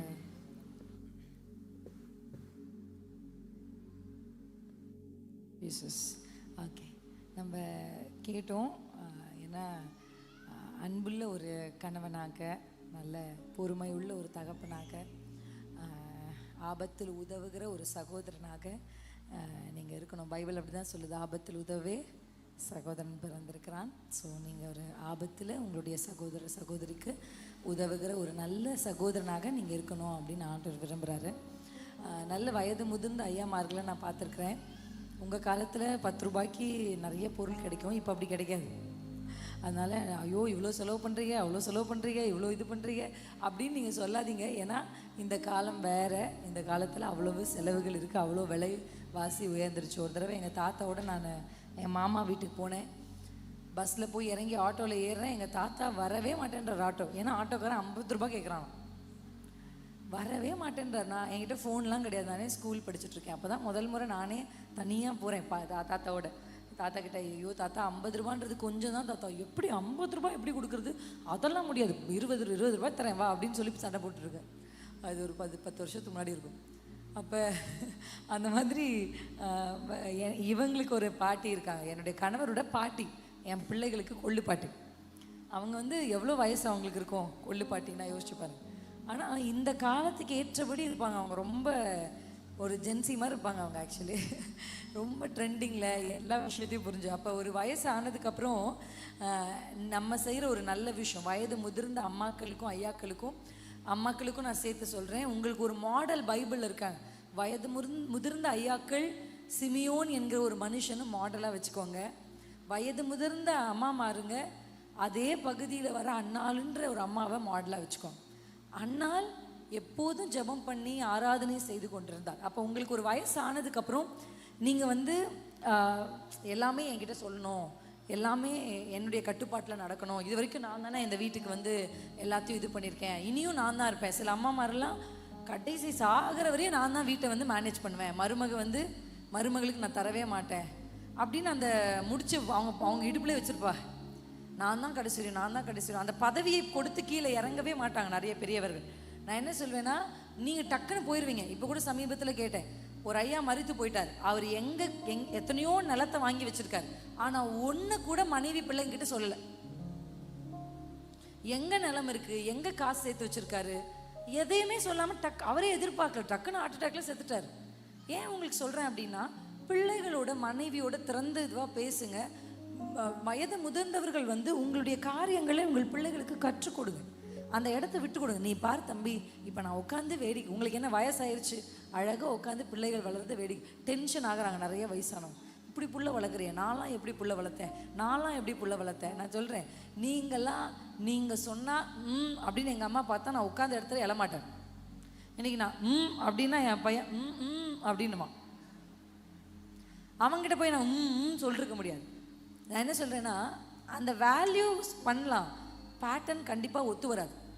நீங்கள் எங்கள் அம்மா என்னை வளர்த்த மாதிரி என்னெல்லாம் என் பிள்ளைகளை வளர்க்க முடியல, அதுதான் உண்மை. அதனால் நான் இப்படி வளர்த்தேன், நீ என்னத்தை வளர்க்குற அப்படின்னு பிள்ளை வளர்ப்பில் அதிகமாக தலையிடாதீங்க. ஆலோசனை சொல்கிறவங்களா மட்டுமே நீங்கள் இருந்தீங்கன்னா உங்களுக்கு ஆட்டோமேட்டிக்காக ஹானர் பண்ணுவாங்க. ஆனால் நீங்கள் அதிகமாக போய் பேரப்பிள்ளை அது உங்கள் பிள்ளை கிடையாது, நீங்கள் அந்த பிள்ளைய பெக்கலை, பேரப்பிள்ளை தான் உங்களுக்கு. உங்கள் பிள்ளைய வளர்க்க உங்களுக்கு எப்படி ஒரு சுதந்திரம் இருந்ததோ அப்படியே உங்கள் மகனுக்கும் மருமகளுக்கும் அவர்கள் பிள்ளையை வளர்க்க சுதந்திரத்தை கொடுங்கள். ப்ளீஸ் கொடுங்க, அவங்க வளர்க்கட்டும். ஐயோ தப்பாயிருமோ, தப்பானா நம்ம தப்பு பண்ணலையா? நீங்கள் சுட்ட உடனே தோசை வட்டமாக வந்துச்சா? இல்லை, ஓட்டையாக தான் வந்துச்சு. ஆனால் இப்போ ஓட்டை இல்லாமல் சுட உங்களுக்கு தெரியும். அப்படி தான் மருமக சுட்ட உடனே செஞ்ச உடனே நம்மளை மாதிரி வராது. ஆனால் அது வர்ற வரைக்கும் எப்படி நீங்கள் பொறுத்து கற்றுக்கொண்டீங்களோ அப்படி முதியவர்கள் உங்கள் அடுத்த தலைமுறைகளுக்கு ஒரு ஆலோசகர் என்ற நிலையில் இருக்கும் பொழுது உங்களுக்கு கனம் ஆட்டோமேட்டிக்காக என்ன பண்ணும், தேடி வரும். ஆனால் நீங்கள் ரொம்ப என்னுடைய அத்தையும் மாமாவும் பார்த்தேன், அது நான் எப்பவுமே அவங்க அப்பா அம்மாவை எப்படி சாட்சியாக சொல்கிறாங்களோ நான் என்னுடைய அத்தையும் மாமாவே அப்படி நான் சாட்சியாக நிச்சயமாக சொல்லுவேன். ஒரு நாளும் எங்களுடைய வளர்ப்புகளுக்குள்ளே அவங்க தலையிடவே மாட்டாங்க. அதுக்குன்னு அப்படியே போ அப்படின்லாம் விட்டது கிடையாது. சில பேர் அப்படி தான், நான் ஒன்றும் சொல்ல மாட்டேன், கல்யாணம் ஆச்சா போய் போ எப்படியே போ அப்படின்னு சில பேர் விட்டுருவாங்க. ஒரு சில பேர் ரொம்ப இது பண்ணும், மீடியமாக எங்கே சொல்லணும் என்ன இது பண்ணணும். அவங்க ஏதாவது ஆலோசனை சொல்லுனா கூட என்கிட்ட சொல்ல மாட்டாங்க, அவர்கிட்ட சொல்லி தான் என்கிட்ட சொல்லுவாங்க. தம்பி இப்படி இருக்குது இப்படி பண்ணலாம் அப்படின்னு சொல்லுவாங்க. அப்போ அந்த முறை கரெக்டாக இருக்கிறதுனால நான் அவங்கள ரொம்ப ஹானர் பண்ணுறேன், அவங்களும் என்னை ஹானர் பண்ணுவாங்க. அப்போ இந்த உறவுகள் சரியாக இருக்கிறதுக்கு அதிகமாக பேசக்கூடாது. அதிகமாக அது நான் பார்த்துருக்கேன். சில பெரியவர்கள்லாம் உங்கள் அப்பா இருக்கானே உங்கள் அம்மா இருக்காளே இப்படி பிள்ளைகளுக்கு வந்து அப்பாவையும் அம்மாவையும் ஒரு வில்லன் மாதிரி நீங்கள் காமிச்சிட்டு நீங்கள் ஹீரோயின் மாதிரி இவங்களை காமிச்சிக்கிறீங்க. பாட்டி தான் நல்ல பாட்டி, தாத்தா தான் நல்ல தாத்தா, உனக்கு எல்லாமே நாங்கள் செய்வோம், உங்கள் அப்பா அம்மா உனக்கு கேட்டால் வாங்கி தர மாட்டாங்க அப்படின்னு நீங்கள் ஹீரோயினாக ஆயிடுறீங்க அந்த இடத்துல. ஆனால் நீங்கள் ஹீரோயினாக ஆகுங்க, தப்பு இல்லை. ஆனால் அதுக்கு அவங்க அப்பா அம்மாவை வில்லன் வில்லி ஆக்காது. அதுக்கு உங்கள் அப்பா இப்படி தான், உங்கள் அம்மா இப்படி தான் மோசம் அப்படின்னு நீங்கள் சொல்லிட்டு போயிடுவீங்க. நாளைக்கு உங்கள் கண்ணு முன்னாடியே இல்லை நீங்கள் போனதுக்கப்புறம் அந்த பிள்ளை அவங்க பெற்றோரை மதிக்காது. அப்பா அம்மா இது செய்யக்கூடாதுன்னு சொல்லியிருக்காங்க, அந்த பிள்ளைங்க உங்ககிட்ட வருதா, அப்பா என்ன சொன்னார் அதை செய்யக்கூடாதுன்னு சொன்னா, நானும் தரமாட்டேன், நானும் செய்ய மாட்டேன். அதான் தம்பி நல்லது, அன்போடு சொல்லுங்க. நான் என் பிள்ளை ஏதாவது மிரட்டினேன்னா எங்கள் அத்தை மாமா அங்கே தான் இருப்பாங்க, ஆனால் எதுவுமே சொல்ல மாட்டாங்க. என் பிள்ளைகளை கம்ஃபர்ட் பண்ணுவாங்களே தவிர நான் சொன்னதுக்கு அகெயின்ஸ்டாக பேசவே மாட்டாங்க. ஏன் நான் அவங்கள ஹானர் பண்ணுறேன், நான் ஒன்று சொல்லிட்டு இருப்பேன், அவங்க வந்து அதெல்லாம் ஒன்றும் இல்லை அப்படி சொல்ல மாட்டாங்க. நான் சொல்கிற பார்த்துட்டே இருப்பாங்க. அவங்க அழும்போது தாத்தா அப்பம்மா அப்படின்னு அவன் அழுவான் கரெக்டாக. ஏன்னா நான் அடித்தா உடனே அவன் அங்கே தானே போகணும், அடிக்க மாட்டேன். நான் சொன்னால் அவங்க தான் போகணும். உடனே என்ன தாத்தா அப்பம்மான்னு சொன்னேன்னு வா தம்பி அழாத அப்படின்னு வேற எதையாவது ஒன்று காண்பிச்சு அவனை டைவர்ட் பண்ணுவாங்களே தவிர நான் சொன்னதுக்கு அகெயின்ஸ்டாக சொல்லிட்டு இருக்க மாட்டாங்க. ஸோ நிறைய பெரியவர்களால் நிறைய பிரச்சனைகள் குடும்பங்களில் வர்றதுக்கான காரணம் நீங்கள் வாழ்ந்து முடிச்சிட்டிங்க. அடுத்த தலைமுறைகள் வாழுவதற்கு உங்கள் பிள்ளைகளுக்கு அந்த ஃப்ரீடமை கொடுங்க, உங்கள் மருமக்களுக்கு அந்த ஃப்ரீடமை கொடுங்க. அவங்க வளருவதற்கு சூழ்நிலைகளை ஏற்படுத்தி ஒதுங்கி நின்று நீங்கள் வேடிக்கை பார்த்தீங்கனாலே பிள்ளைகள் நல்லா வளருவாங்க. அல்லேலூயா. இது என்னுடைய தாழ்மையான வேண்டுகோள். நிறைய மருமகள் நானும் என் புருஷனும் சோஃபாவில் உட்காந்து சிரிச்சு பேசினா எங்கள் மாமியாருக்கு பிடிக்காதுன்றாங்க. எனக்கு அது புரியல, ஏன் அப்படி இருக்காங்க மாமியார்கள்? ஏன் பிள்ளைகள் சந்தோஷமாக இருக்கிறத பார்த்து என் பிள்ளை மாறிட்டான். உங்கள் பிள்ளை மாறணும், அதுதான் சரி. பைபிள் அதான் சொல்லுது. போய் ஆதி ஆகமத்தில் படிங்க, என்ன சொல்லியிருக்கு? தாயும் தகப்பனையும் விட்டு மனைவியோடு இசைந்திருப்பான்னு பைபிள் இருக்குது. அப்போ அந்த மாற்றம் வந்து வேதம் இருக்கு. ஆட்டோமேட்டிக்காக ஒரு திருமணம் ஆன உடனே உங்கள் கணவர் எப்படி உங்களோட இசைந்திருந்தாரோ அப்படியே அந்த மகளோட இசைந்திருக்கிறதுக்கு நீங்கள் இடம் கொடுக்கணும். மாமியார்னா ஆம்பளை பிள்ளை பெற்றவங்களை மட்டும்தான் ரொம்ப வெள்ளி மாதிரி காமிச்சிட்டு இருப்பாங்க. இப்போல்லாம் பொம்பளை பிள்ளை பெற்றவங்களும் சாதாரணமான ஆள் கிடையாது. அப்படியா சொன்னா வந்துரு பார்த்துக்கலாம், வந்துரு அப்படியா பேசுனா, நம்மளை பற்றியா பேசுனா, இப்படின்னு சொல்லி பிள்ளைகளை ஏற்றி விட்டு வந்துரு உங்கள் எல்லையிலே அப்படி இருக்காங்க. நான் காதால கேட்டிருக்கேன். வந்துருன்னு வர வச்சு பிள்ளைய வீட்டில் உட்கார வச்சுட்டு இருக்காங்க. சின்ன விஷயங்களுக்கு வாக்குவாதம் பண்ணணும் அவசியம் இல்லை. பிள்ளைகளுக்கு கற்றுக் கொடுக்கலாம். ரொம்ப சீரியஸ்னா கண்டிப்பாக நம்ம, ஏன்னா இப்போ எவ்வளோ அசம்பாவிதங்கள் நடக்கிறதுனா அது தப்பு இல்லை. அப்போ ஒரு வயது முதிர்ந்தவர்கள் ஆலோசனை தருகிறவர்களாக இருக்கணும். வேதத்தை நிறைய ஏன் நான் சொல்வேன் தெரியுமா? ஒரு வயசு ஆனதுக்கப்புறம் ஜெபம் அதிகமாயிடணும், ஸ்தோத்திரம் அதிகமாயிடணும், வசனம் படிக்கிறது அதிகமாயிடணும். அப்போ குடும்பத்தில் பிரச்சனையே இருக்காது. அல்லேலூயா, அல்லேலூயா. உங்கள் மருமகளை பற்றி, உங்கள் மருமகனை பற்றி, உங்கள் வீட்டில் இருக்கிற பேர பிள்ளைகளை பற்றி வெளியில் போய் 4 பேர்கிட்ட பேசக்கூடாது. ஒரு தங்கச்சி எனக்கு ஃபோன் பண்ணி சொன்னா, சிஸ்டர் எப்போ பார்த்தாலும் எங்கள் மாமியார் போய் ஜெபிக்கிறாங்க, 5 நிமிஷம் ஜெபிச்சுட்டு அரை மணி நேரம் எங்களை பற்றி தான் பேசிட்டு வராங்க அப்படின்னு சொல்கிறாங்க. அப்படி இல்லாதபடிக்கு பெண்கள் உங்களுடைய நாவை காத்துக்கொள்ளுங்க. பெண்களுக்கு முதல் ஆலோசனை தான், நம்ம எந்த அளவுக்கு நம்முடைய வாயை காத்துக்கொள்கிறோமோ அந்த அளவுக்கு நம்முடைய வாழ்க்கையில் அல்லேலூயா மருமக்களும் மாமியார்களுக்கு கனத்தை கொடுக்க நான் உங்களை உற்சாகப்படுத்துகிறேன். அல்லேலூயா. ஏதோ இப்போ அவங்களால எதுவும் செய்ய முடியாமல் உட்காந்துட்டாங்கன்றதுனால ஒன்றும் இல்லாதவங்க மாதிரி அவங்கள ட்ரீட் பண்ணுறது, அவங்கக்கிட்ட எந்த ஆலோசனையும் கேட்கறதில்ல, அவங்கக்கிட்ட எதையும் குறிச்சும் பேசுறதில்ல. நம்ம இப்படி நீங்கள் முடிவெடுக்கலாம், முடிவெடுக்கிற உரிமை உங்களுக்கு இருக்குது. ஆனால் இப்படி நாங்கள் செய்ய போகிறோமா, இதை நாங்கள் வாங்க போகிறோமா, இப்படி நாங்கள் முடிவு பண்ணியிருக்கோமா, நீங்கள் என்ன நினைக்கிறீங்கப்பா அப்படின்னு பெரியவர்கள் இருக்கிற வீட்டில் அவர்களிடத்தில் அந்த ஆலோசனைகளை சொல்லி கேட்டுக்கொள்வது உங்களுக்கு ரொம்ப நல்ல விஷயமா இருக்கும். அவங்க நமக்கு கிடைச்ச ஒரு பெரிய பிளெஸ்ஸிங். அல்லேலூயா. பிள்ளைகள் தாத்தா பாட்டி கூட வளர்றது ஒரு பெரிய ஆசீர்வாதம். அது நிறைய பேருக்கு கிடைக்கல, ஆனால் உங்களுக்கு கிடைக்க வாய்ப்பு இருந்தால் பெற்றுக்கொள்ளுங்க. அல்லேலூயா. குடும்பத்தில் பெண்கள் சேர்ந்து ஜெபிக்க பாருங்க, மருமகளும் மாமியாரும் சேர்ந்து ஜெபிக்க பாருங்க. ஐயோ எப்படி முடியும் சிஸ்டர், வாய்ப்பே இல்லைன்னு சொல்லாதீங்க, முடியும். ஏன்னா நாங்கள் ஜெபிக்கிறோம். எங்களை மாதிரி நிறைய பேர் நான் பார்க்குறேன். சென்னையில் கூட ஒரு சிஸ்டர் பார்த்தேன், அவங்க அம்மாவும் மாமியாரும் ஜெபிப்பாங்க, அந்த சிஸ்டரும் ஜெபிக்க முடியும். அப்படிங்க ஆண்டு இடத்துல அந்த விருப்பங்களை கேட்கும்படி கேட்குறேன். ஆண்கள் இடத்துல எப்பவுமே கணவன் வீட்டுக்கு வந்தாலே புலம்பிட்டே இருக்காதீங்க, இது இல்லை அது இல்லை. நிறைய ஆண்கள் ஒன்று டீ கடை இல்லைன்னா வைன் ஷாப், டீ ஷாப் இல்லை வைன் ஷாப்புக்கு போயிடுறாங்க. ஏன் போகிறாங்கன்னு நினைக்கிறீங்க? வீட்டுக்கு வந்தாலே நச்சு நச்சு நச்சு நச்சுன்னு இருக்குது. அப்படியே நம்ம பழகிட்டோம். அப்படி இல்லாமல் பொறுமையோடு பேச கர்த்தர் உதவி செய்வாராக. எத்தனை பேர் நம்புறீங்க? அல்லேலூயா. பாத்திரத்தெல்லாம் கழுவலாம், நைட்டில் போய் கொஞ்ச நேரம் அவங்க கூட உட்காந்து பேசுங்க. இல்லை டின்னர் ஒன்றா சாப்பிட்டு ஒன்றா உட்காந்து பேசுங்க. ஆண்களுக்கு எப்பவுமே நம்ம சொல்கிறதான், குடும்பமாக ஒன்றா உட்காந்து ஒரு வேளையாவது சாப்பிட்றதுக்கு முயற்சி பண்ணுங்க. இல்லை வாரத்துக்கு ஒரு தடவையாவது ஒன்றா உட்காந்து பொறுமையாக ஒரு சண்டே ஆஃப்டர்நூன் பொறுமையாக உட்காந்து டின்னர் லஞ்சை சாப்பிட்டு பேசி பேசி பிள்ளைகளோடு பேசுங்க. உங்கள் நேரத்தை நீங்கள் எவ்வளோ குடும்பத்தோடு செலவிடுறீங்களோ, பெரிய ரகசியமெல்லாம் இல்லை, எவ்வளவு நேரம் ஒருவரோடு ஒருவர் செலவு பண்ணுறீங்களோ ஃபோனை கீழே வச்சுட்டு, அந்த குடும்பம் ஆட்டோமேட்டிக்காக பில்ட் ஆகிறத நீங்கள் பார்க்க முடியும். அல்லேலூயா. ஆமென் ஆமென். எத்தனை பேருக்கு இது புரிஞ்சிச்சு? எங்களுக்கு டைம் இல்லை, பட் இருந்தாலும் இந்த ஆலோசனையோடு உங்களுக்கு நான் முடித்துக்கொள்ள விரும்புகிறேன்.